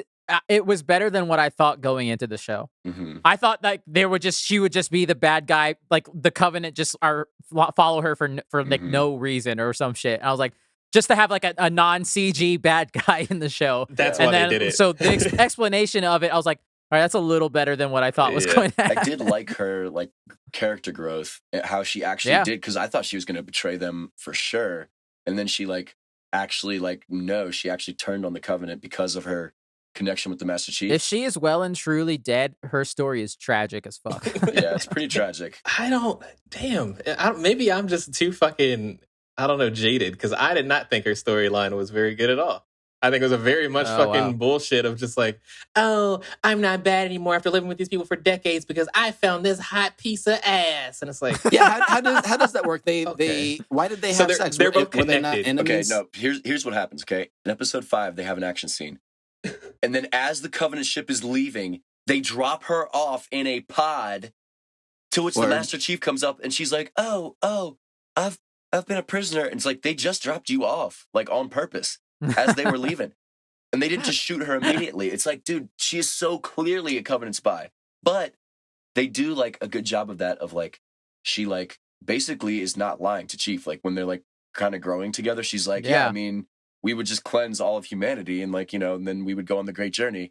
And he's like, "So are you like still believing in that?" And she's like, "Well, maybe not. I mean, let's get some ice cream." And you gave me a book. So that's kind of nice. They literally frolic in the park together in a meadow to the point where even one of the characters go, Master Chief is frolicking, and that's like the basis. That's the whole fucking basis of the show. Is her questioning what Master Chief is doing? Is the whole audience being like, "What the fuck is Master Chief doing? He doesn't do these things." And she's like, "He's doing these, getting ice cream with homegirl?" She was speaking for all of us in that moment. But that's great. Like I did like how Maki kind of like grew and she's like, "Okay, I have a connection with the Master Chief now." But then the humans ruin it because like her whole thing was that. And first of all, her origin story, she was like on some like horrible planet where like people are being like used as like slave labor, literal garbage planet, and like the Covenant show up casually with this like rod that like shows them towards like I guess like sacred artifacts or whatever, and they just like pick her up as she's getting like beaten from other people, and so it was all to show you that like she viewed the Covenant as like saviors. Okay, but time out. The Covenant would have murdered everyone in that entire place, and then they would have looked past her body and be like, "Wait, where's the artifact? Like, is it like underneath this little dead human, or like what?" That's how they would have handled that. But instead, they're like, "Oh, she's sacred. Like, let's take her back, dude." The Covenant view humans as like insects, okay? Like, but to be fair, there is the line at the end where they're like, "We don't need her anymore. She's dead. Don't kill Chief. We need him now." So like they clearly didn't actually give a shit about her. And I did like how the prophets were like, "Okay, we are going to kill her." Like, so they really did. They lied to her face the whole time, which is how they in the games. So this whole thing that Maki and the Chief are like the only two that can use foreigner technology. That's basically their connection. Is like they both are able to access it. In the games, any human can access it because the whole race is viewed as like the reclaimers, right? So, I guess the Chief is viewed as like the reclaimer, but like any humans can access the technology. So they'll take humans hostage a lot and like have them just like literally put their hand on a button to like activate stuff and do things like that. But in this show, they made it that it was just the two of them, which I didn't hate. Like, I thought that was kind of an interesting. I hated it. Thing. Because it just made Space Jesus again, bro. We've seen this shit before. Yeah, but isn't in every game Master Chief the chosen one anyway? He's not the chosen one. He's just good at beating ass. I don't know. But he's like the best at it. He's like the only Spartan left at that point. But that's the thing. There's a difference between just being good at like beating people's ass and being he's the one that will save us all because he can unlock the new world. It's like. Yeah. I feel like that's what the dialogue was the times that I played the story. Yeah, same. Like, we need Master Chief, please go we need in Master there. Chief, Master Chief. Master Chief, he literally says in Halo Infinite, he's like, "I'm here to beat their ass because like this is what I do. Like no one else can do what I do. Beat that fucking ass." Exactly. That's the whole sentiment is that no one else can do what he does. But he didn't beat a whole lot of ass in this shit. But he sure did touch a whole lot of fucking blue artifact. He did beat up some ass. Aha. Oh, no. All right. Jesus. Also, one thing, Cortana watches them fuck the whole time, which is, I mean, that's a separate conversation. What the fuck was that? And then she's like making faces like, ugh. I don't know. I do wonder. Like, I guess that was like her like realizing what love was in a way, because then she starts to like question Halsey after that point of what her duty is, and so I guess her seeing that was like the game changer. When Elon Musk inevitably buys the world, don't put no fucking AI chip in my head. I don't want nobody to watch me fuck. Yeah, that was pretty. And then take notes, because she was taking notes by the millisecond, and I don't like it. I'm uncomfortable. I do like there's a line when Halsey they realize that her Chief and her had sex, and Halsey was like, or she's having a conversation with Cortana, and she's like she's the closest person that's ever been to Chief, and Halsey's like, but I was. And in my head, I was like, yeah, but Halsey, you never fucked Chief, so You move down down the totem pole now. Yeah. I mean, I think like the whole Cortana relationship, and I think they'll probably grow this in the next seasons, but like the whole theme throughout the Halo stories, Halo 1 through Infinite, is the Chief's connection with Cortana. And I think it's a lot of that kind of like Blade Runner 2047, where like it's like, what is love? Because the whole hologram thing. So like Chief definitely loves Cortana. If anyone's getting their cheeks clapped, it was going to be Cortana. And that's why she was looking the way that she was, because she was jealous that she wasn't currently getting her cheeks clapped. They gave her a real body in Halo 5 Guardians, and you're like, okay, it's finally going to happen. But I will say, Cortana is amazing in this. Yes. I find her incredibly adorable in this entire show. I'm glad they got the original voice actor. I think she's that was so the best, damn good, man. The best decision they made by far in this show. Absolutely. Cortana was on point. I didn't love her like uncanny valley like CGI. I wish they'd done like the numbers, like the Matrix. She looked a little weird, but from the games. But see, I didn't mind it. I didn't mind it. Yeah, I think it grew on me definitely by the end. But I think that's just also because she is a the hologram. Character. Like she was one of the few likable characters in the show. Yeah, I also appreciate. I watched a lot of behind the scenes stuff afterwards. That they actually had Jen Taylor like in a mocap suit doing the mocap, and so she was able to act with the other actors at times. A lot of the times they would shoot just the actors, and then she would shoot by herself later on a sound stage. But she was at least on set, like reading the lines just off camera. That's really and stuff. Cool. So That's it's cool that she got to do that stuff. Cortana's great. I love her. Yeah. Her intro is fucking brutal. Yeah. So basically, Halsey has a clone, and then they put Cortana in Chief's brain with a really sharp needle, and it's disgusting to watch. I hate the eye And then they fucking put the body in an acid bath. And they're like, all right, hands are clean. Let's move on with our day. Can we quickly just mention that like creepy ass science dude, like Halsey's like right hand man? Oh, God. He was like, I'm glad he's dead. He was fucking weird. I'm glad he is dead. He died. Him dying was the best thing to happen in the show as well. Why is that always a thing where there's a dude scientist who's like the assistant to the lead woman scientist, and he constantly wants to fuck her to the point where he will take her clone as a prize. He's about to kiss the Cortana clone as it's lying there before Halsey walks in. And he's like, I wasn't doing anything weird or creepy at all. I'm so glad it's just he like, died. You know how some people just look racist? That dude looked fucking racist. Yeah, like he looked like he could get real mad and probably drop an N-bomb, and I was like, I don't like this. I just don't like the cut of this man's kid. I got that feeling real hard when I saw him. I didn't like it. I did like how Kai killed him. She just like threw him up into the ceiling, and he just bounced down and just died. Like that was pretty sick. Yeah, that was pretty brutal. Kai is my favorite character by far. But yeah, that whole situation. She actually talked to her clone, and they had like a pretty good fucking conversation. Yeah. And it's like, okay, time to die. And it's that was kind of Cortana, right? That was like Cortana in human form, kind of. And you can clearly see that they were 100% gonna go with that actor doing Cortana as well before COVID hit, and then they had to cut it because it was her face. Right. It's like her normal face. Which, that's part of the game. Like that's actually something that does happen in the game where Cortana is based off of Halsey for real. Yeah. So right. That would make sense. No. So it would have made sense in the context of the show. I'm so happy they got Jen Taylor back, obviously, but part of me, because of the actor that plays Halsey is so good and just like blunt and will do anything for the cause, I would have loved to have seen her Cortana just a little bit. Just her being super bubbly. To see the difference. You know what I mean? But I think Jen Taylor, like she knows Cortana. She's played Cortana in every game. Oh, she's so good. I think that it was good to have that kind of connection to the original. I think she's probably the truest to her character in the entire She's great. show. Absolutely. I do like how Chief at first is constantly just like, can you fuck off? Like she first shows up to introduce herself and he's like, AI off. Just go away, please. Just leave me alone. I see this more as a partnership. She's like, I'm introducing myself. Right. So I'm really hoping they do bring back John and just don't take off the helmet a lot, but whatever, it's already done. But like, I do hope they develop that relationship because that is at the core of the Halo story is the relationship between Master Chief and Cortana. I would imagine based on how season 2 ends, or season 1 ends, which the thing is that, so John, in quotes, sacrifices himself. And so because he can't save everyone at the end. And so he basically tells Cortana to take over his whole body and his mind so that she can get the job done. And she does, but that's why he's silent. He's her silent protagonist by the end. The most Master Chief that's Master Chief is when Master Chief is dead.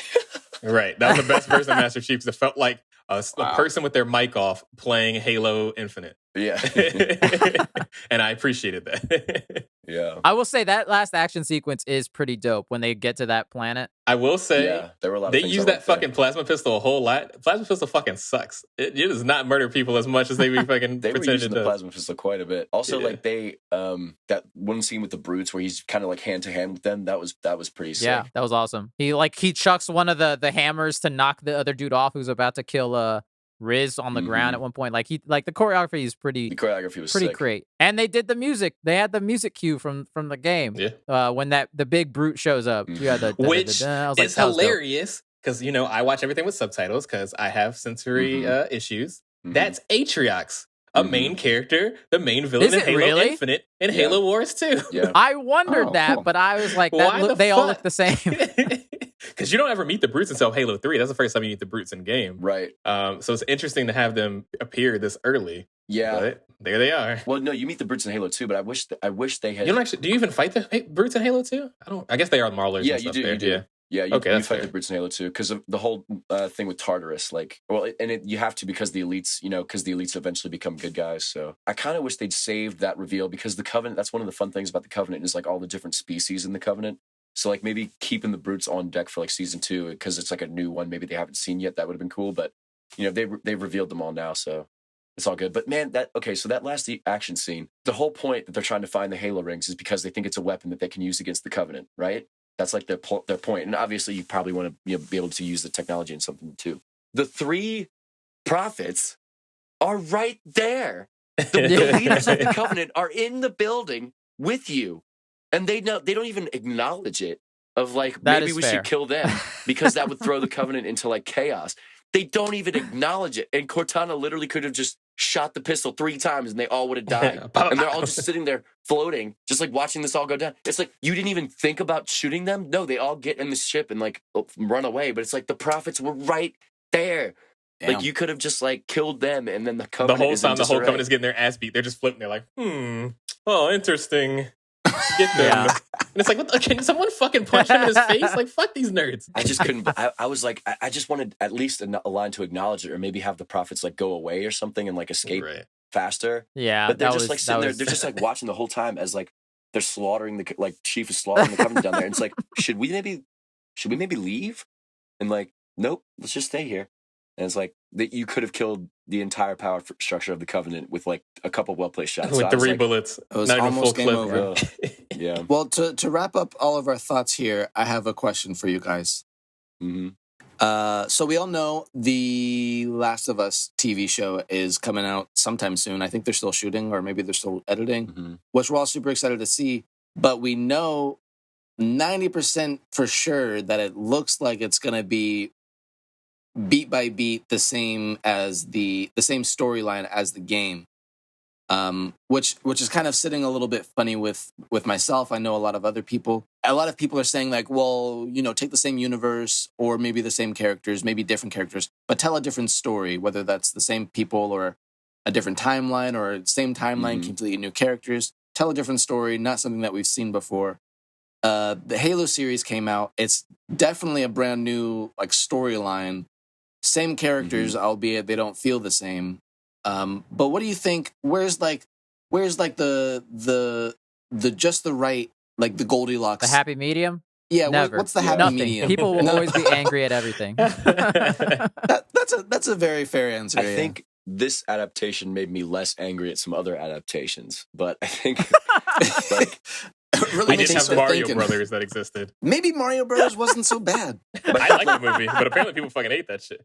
Oh, that's funny. Okay, so I think for like The Last of Us, right? The story's gonna be exactly the same. Like that'll be cool. But that means that the writers are just taking the source material and they're just saying like, okay, like we are just gonna do verbatim this, and I really respect that. Like, but I think what the issue I've had, this has been a theme of like the podcast and things over like this whole year, has been when writers take source material from something good that has a devoted fan base already for a good reason, right? Because it's a good thing, right? And that's why you're making this adaptation. When they take it and they say that I can tell a better story than what already exists, that's what pisses me the fuck off every time. And this is what they did here. Like these writers thought that they could tell a better story than the story that's already been established in the Halo universe. And that's why they said, oh, it's a new timeline. We're just going to do whatever we want. And we're going to tell a better story, right? That's where you should like, and you can even do that too, as long as it stays true to like what that story is saying, right? So like Halo is a story about existential like survival, right, of the human race. It's about a story of mystery. It's about, you know, fighting a vastly superior alien force, and you know, and then finding another one, and like kind of just the survival of our entire species and at risk, right? That is what the show is about. They could get there, I think, in season 2, and I think they've injected enough of that to where like there's a lot of potential with it.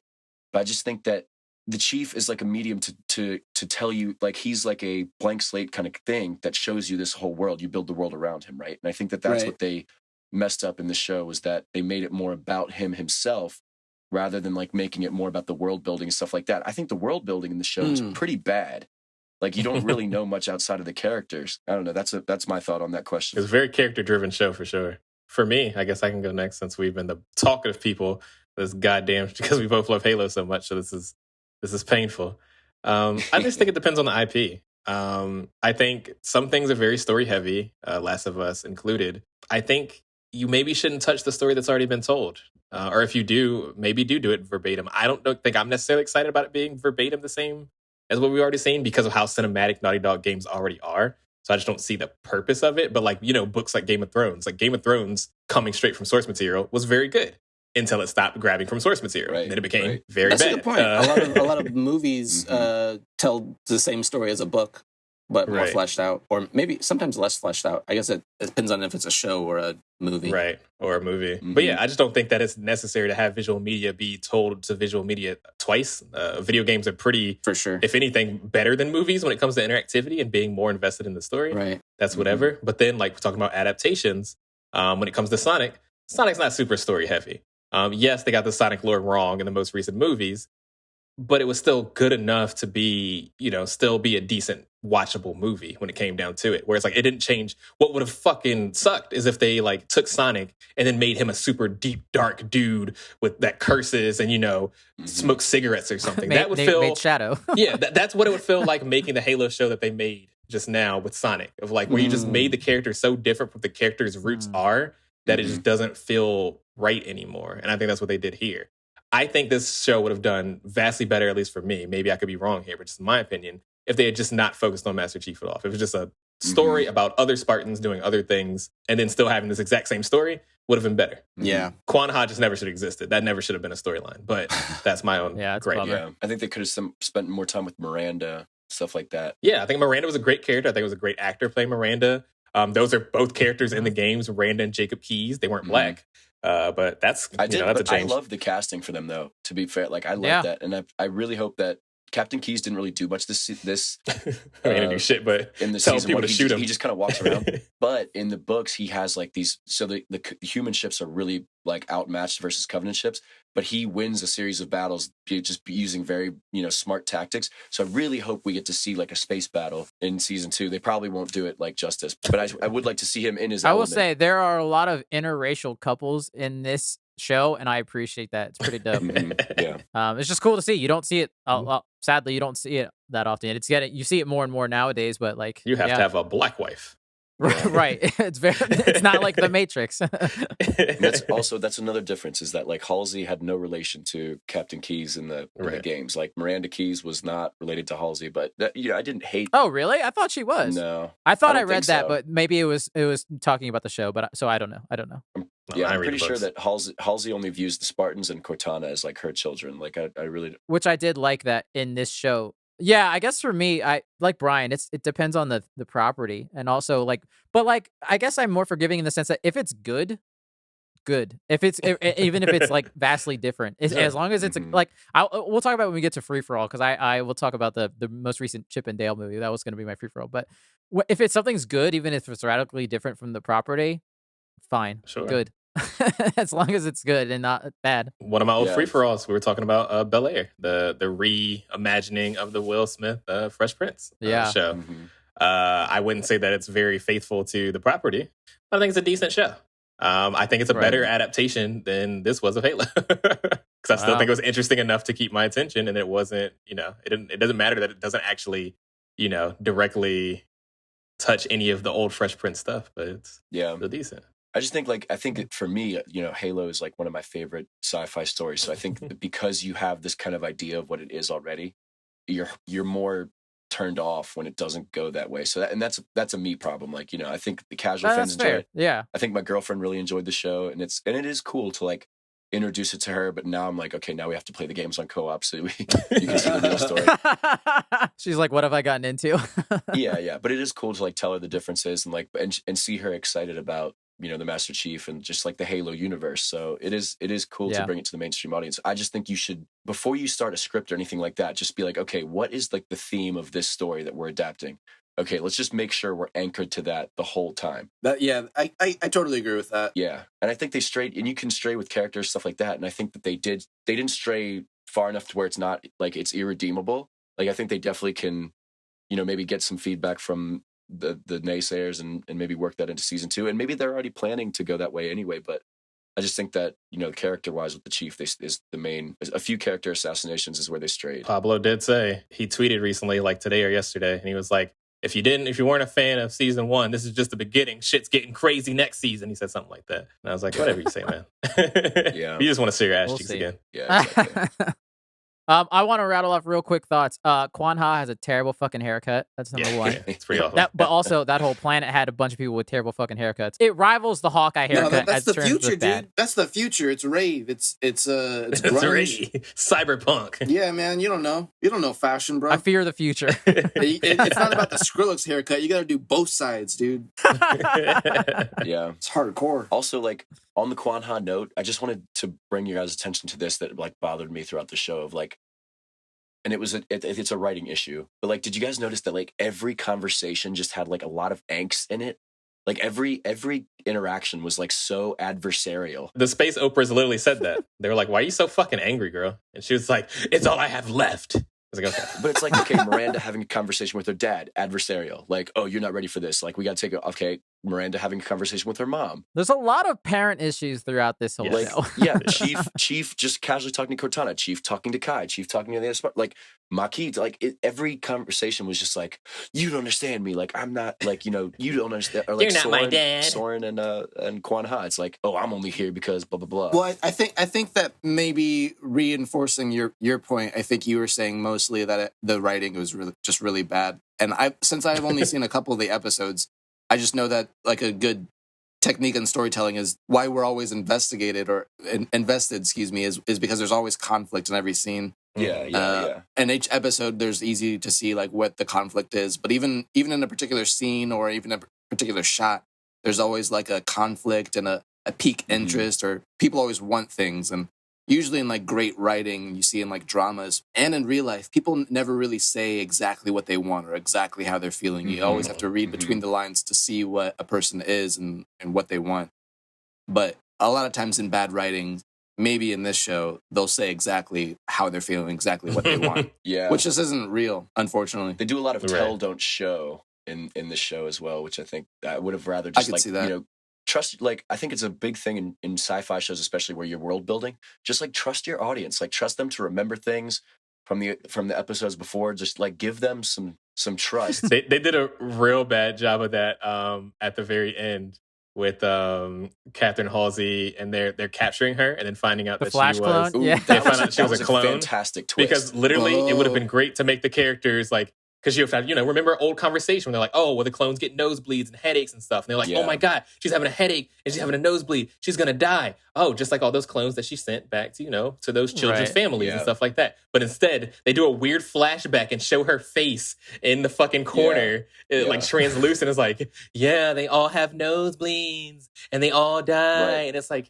we could have figured that out ourselves. We're not children. Like, you've told us so many times exactly how this worked. Why did you do this? Yeah, as soon as Miranda puts it together, you as the audience also put it together. You didn't need that extra handhold of like, remember this? It was very much, like you said, just forthright to the point where it's like, you're not respecting your audience ability to memorize anything in the past 20 minutes. Yeah.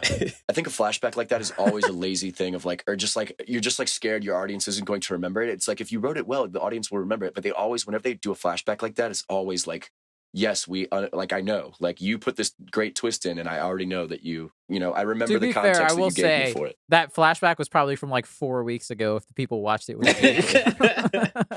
even still, though, that was a great twist. But yeah, I thought that shot of her running out of the escape pod was so hilarious. Like she's just like running in her lab coat, just like, and all these Marines are chasing her. Like I girls thought that was booking funny. it. Yeah, that's all I got. I don't like that fucking show. I guess my one last thing. Anytime there's a chief throws his empty pistol at a grunt, anytime someone throws a gun at someone's head is the best thing in the world, and it's always hilarious. Well, I think it happened multiple times in the show too. It's the best every time. That's good. That's good. But yeah, so there's potential. Not a fan. Well, I mean, I don't know. It did grow on me, but I think there's a lot of Devin, are you gonna watch season 2? I'm gonna watch season 2. I'm gonna watch season 2. Can we just like at some point, Oscar, you gotta splice in the audio of me being like weeks ago when I was like, if they take his helmet off, like maybe once, like I'm out on the show if they take his helmet off maybe once. Well, we'll see where season 2 goes. We'll see how. Mm-hmm. We'll see if they take any feedback. We'll see. I don't even know when that show. It took 10 years for season 1 to come for this show to get growth. So we'll see how long it takes. This is Squid Game level shit. So who knows what's gonna happen? Yeah. But yeah, with that, guys, should we move on to our final segment of the week? Let's do it. Get me out of here. Lego. Which we like to call Free for All. Title pending. This is a segment, listeners, where we can kind of do whatever we want. We can recommend something. We can rant. We can talk about our day. We can take a nap. Do whatever. It's a free for all. I can go first real quick because I kind of already started talking about it during Halo. I watched the new Chippendale Rescue Rangers movie on Disney Plus that just came out. That's sick. I want to watch that so bad. This movie is fucking so much fun. I had a blast watching this. I will say, depending on how much you love Disney characters or even certain Disney characters, it might put you off because they take liberties with certain characters, and to me it's hilarious. Like if you've seen the trailer, you see. So I guess slight spoilers if you haven't watched the trailer, you see that Peter Pan is like grown up to like be this like big overweight guy who's like hasn't done anything in life because all he had was that one movie. It's a it's a meta movie where it takes place in a world where all these cartoons and humans live in the same world. Very Roger Rabbit. I was about to say Roger Rabbit, like Wreck-It Ralph-ish.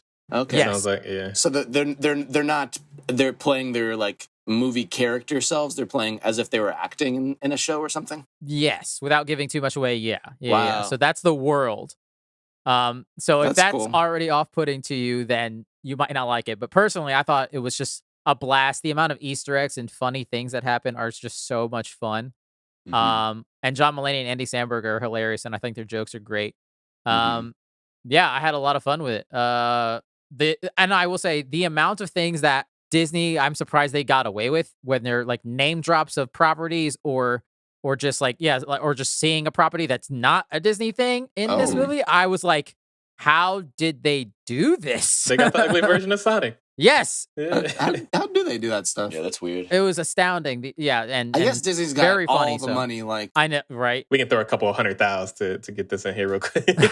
Let it rain. Yeah, a lot of sight gags, a lot of things in the background. So it's like it's a lot of fun, and cool. it seems like they took a lot of care into it, and they just it's different. They took a shot at something completely different than just a regular reboot of the cartoon and just like another adventure type of thing. It's not that, but at the same time, there's a fun aspect to it. Does it feel like it's made for kids, or is it more made for the audience that used to watch it when they were kids, albeit a la I will us? say it. There are times in this where I'm like, this is not for children at times. Right. Like there's certain jokes and certain things that happen where I was like, oh my God, how is this for children? That's what I mean. Like the original was made for us at the time, and maybe this kind of like Toy Story, how it's like made for the audience that originally started with it. Yeah. No, absolutely. That's on the nose. That's pretty cool. I really appreciate that kind of stuff. It doesn't look like a kid's show. Yeah, this is the multiverse that I was looking for in Doctor Strange. That'll be my last bit. Nice. Yeah, and then real quick, other thing I did, because Stranger Things 4 is coming out, I finally watched seasons 2 and 3 of Stranger Things. Jesus Christ, it only took you 8 years. I think I watched the first season in 2019, so I was even behind on that. And then I finally got around to watching the rest of it. How do you feel? Nice. And it's good. I had fun. I enjoyed it. I would say season 2 is probably the weakest in my opinion. That's fair. Also, I don't give a shit about Mike specifically when it comes to season 2. He's fucking annoying. Which one's Mike? The main kid.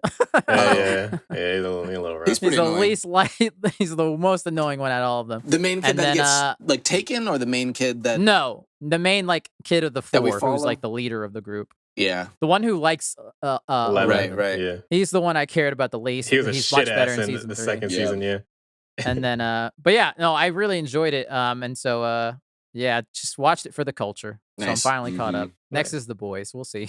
hell yeah, finally. Yeah, you got to do that before season 3. Mm-hmm. Yeah, I'll love to hear your opinions on The Boys as you watch through that. Mm-hmm. Well, I'll go next. I finally finished the Avatar: The Legend of Korra.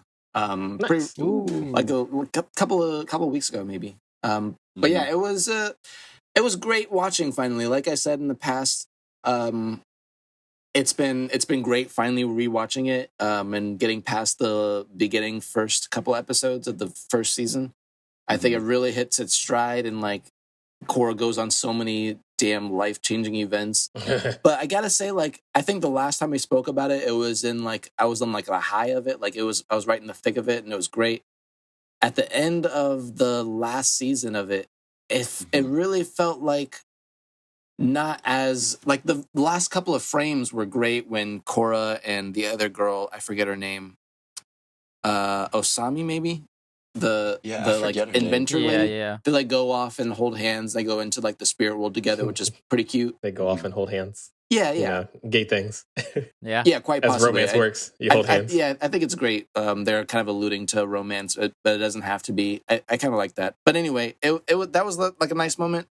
But for me, like that whole season as a whole, especially the ending, just wasn't really as cool as the rest of the seasons. I know I talked a lot about how the first season started out so slow and didn't have like a worldly scope.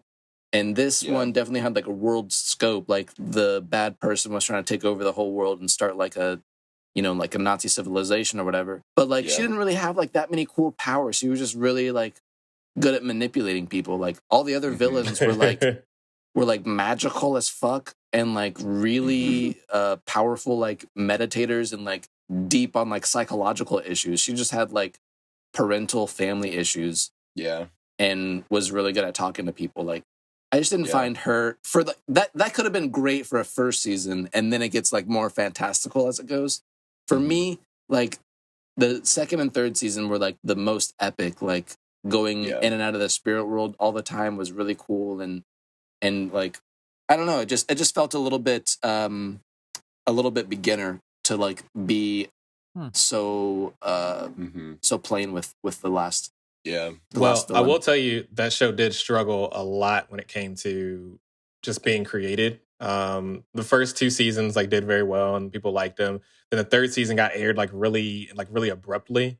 And they worked with it, and I think that caused some issues to the point where Nickelodeon ended up dropping the series off the network. So it ended up being like online only. Oh, I remember that. And I'm pretty sure their funds got slashed when that happened. And I think that might have been a lot of the reason. It's kind of like almost like a writer's strike situation where I think it might have caused just a cheapened like all around. You know, it could have been during the writer's strike. Did that happen when we were in college? Or that was later than that, because the first season didn't come until 2013. What was the writer's strike, like 08, 09? Oh yeah. That makes more sense. That was like fucking, what's that era? It's like Heroes. Recession. Yeah, that's what fucked up Heroes. So bad, and why that show's so awful. Yeah, so that kind of happened. So I can understand. I get where you're coming from 100% when it comes to that, where it did feel like after you had such grand schemes and grand like themes overarching, and then it's like, oh, this is how we gonna end it. Yeah, I will say that it was still like, even the second half of that season and the first half of the first season, like it was still like a really great show. I'm not sure which one I love more, the Aang story or Korra. At first I was all like Team Aang, but now that I have them both under my belt, I don't know, they're both so different and so like separated. Like one is very childish and one is so much more mature, so it's hard. It's really hard to compare the two. That's why I think I vibe with Korra more, not because I think it's like a better show, but I just think that I like the themes a little bit more. They're a little more adult. Yeah. And I can just resonate with them a little bit better myself. So yeah, no, it's a great show. Also, it's hard because it's a sequel. Like they have all the experiences of one to make the action even more like fluid with the animation and everything. So it's hard to compare the two, but like, yeah.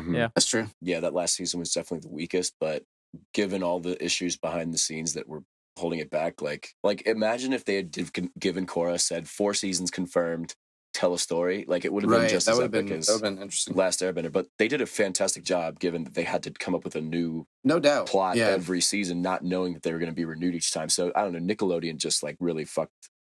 Yeah, honestly, no bad words to say about the show. Just a critique, but I still loved it. Like, still great. Agreed. Hell yeah, love that show. I can go next. I was going to talk about how my weekly movie, but I actually started playing a different video game when I was taking a break from Mass Effect Legendary Edition that I wanted to tell you guys about. I took a time because I've been wanting to play this game for a while, but I just don't want to spend the money on it because it's just like I have a crazy backlog anyway. But it came on Xbox Game Pass recently, and that is Danganronpa. I don't know if you guys ever heard of that game before. It's very Japanese. Oh, I think I heard about it. It sounds familiar. So I don't know if you guys are familiar with like Phoenix Wright, Ace Attorney, those kind of games. I'm sure you've seen the meme of like objection with the guy pointing, whatever. Mm-hmm. So it's kind of akin to that game if you make that game 12 times darker. Light spoilers for Danganronpa for anybody that's like really doesn't want anything to know about this game. But this stuff all unfolds pretty quickly when it comes down to it. But basically it's a story about a bunch of kids that are supposed to be like the best at their craft. So it's like, you have the best chef, you have the best lawyer, the best rich kid. I don't know how you can be the best rich kid, but he's the best rich kid. Shit like that. And then you play a character that you're just some fucking guy. You're not the best at really anything, but somehow you ended up finessing your way to get into this school. And it's a kind of mix between dating sim and murder mystery when it comes down to it, to the point where we actually have class trials and stuff. You have trials to figure out. Yeah, so it kind of gets into like, I don't know if you've ever seen the Japanese movie like Battle Royale, or of course like Hunger Games, stuff like that. It kind of does that thing where it's like children are going to kill each other. So basically they get to this school. It turns out it's abandoned. It's only these like 15 students here. And basically you cannot leave the school ever. You get all your, like you have room and board, you have endless food, all these things like gym, stuff like that. So it's not like you're living in, squalor or anything, but you can never leave the school ever again. The only way you can leave the school is if you quote unquote graduate, and you graduate by killing somebody and then not getting caught. So that becomes like the story of the game of basically you're trying to figure out these murders of people getting murdered, and then they have to try to basically not get caught after they do that. And you got to go through those things. So it's like a mix of like a dating sim and then also like a third person shooter or some shit. It's really weird, but it's a very interesting game, and it's averts your expectations a lot. I can definitely say that. Every single time that I feel like I know what the fuck is going on, nope. Nope. But they still leave enough trail that it's like, if you're really like keen on those kind of things, you can definitely figure out like who done it kind of situation. Mm-hmm. But when you find out like why they did it or things like that, it gets intense. So that's a game that I've been playing. I've been having a lot of fun with it. So I'm excited to kind of see what happens next. You're always playing like really unique and cool games. Yeah. Like I've been playing too many fucking AAA shooter, whatever the fuck. That's what I was going to say. All I ever play is Rocket League and FIFA now. It's like, maybe I should try something. Xbox Game Pass is amazing for that kind of stuff, though, because I can literally just download a game and see if I like it instead of having to stress about, spending a bunch of money on a game and not actually enjoying it and stuff like that. Agreed. So, also, hashtag not an ad. But if you want to sponsor us, you're more than welcome, Xbox. After we just shit all over Halo. I should have the TV series. Fuck 343. Microsoft, you're still cool. It's fine. If anything, this is like a support of the Halo games. Like the games. I was about to say, I like the games. I was just playing the games. Yeah. Okay, well, I can go real quick on the last one. So I was watching a lot of Halo this week, so I didn't have a lot of time for a lot of other stuff. But I did somehow have time for, it dropped on Friday, was the new season of Love, Death, and the Robots. Have you guys ever seen the seasons of that? I saw the first season, but I didn't see the second 2 episodes, season. I think, of the first season.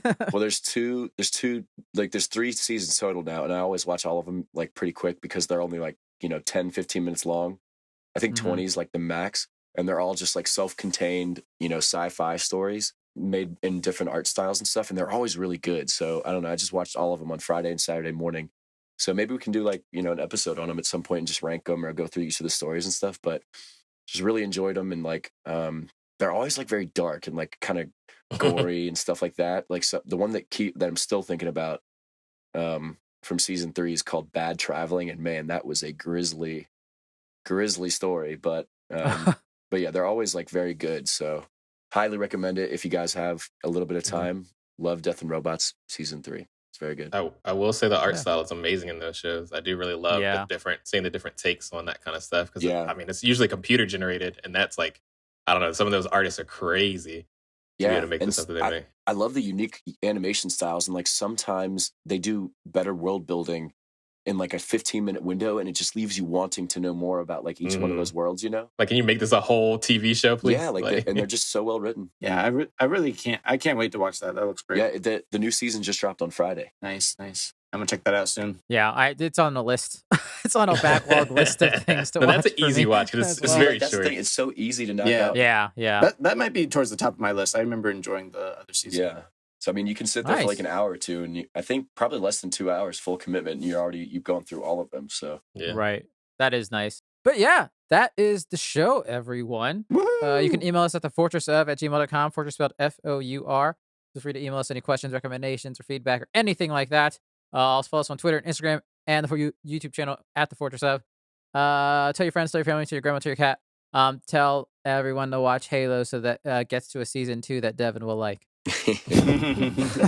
Yes. Thanks for listening, everybody. If you want to follow me, you can check me out on Instagram. My name's Peterson Films. And if you want to check out my website, see some of my cinematography that I do around New York City, it's petersonfilms.com. Yeah. Check me out on Instagram at ITZ_by-the-way, or on Twitch at twitch.tv/bythewayx. Yeah, I wasn't going to plug anything. You can get to Devin at Master Cheeks. Yeah. Master Cheeks. Master Cheeks. Dang right. You can see him at Paper Moon on Fridays and Saturdays, 8 p.m. to 2 a.m. Don't forget to bring your dollars. Just wear your helmets, people. All right? When you're bike riding. That is all he wears on stage is the helmet. Nothing else. Just wear helmets. Just That's never not take a bad them off. idea. That's a pretty solid idea. Yes, so thank you, Brian, for the art. Thank you, Alex, for the music. Devin, thank you for being here as usual. And thank you, Jackie, for helping edit the podcast every week. Happy holidays, everyone. And put a code on his code out there. Do not put a coat on. You'll literally die. Yeah, you might catch on fire. Oh my God. You literally catch on. You catch on fire. I was waiting for that. All right, thanks, everyone, for listening. We'll see you here next week at another episode of The Fortress of...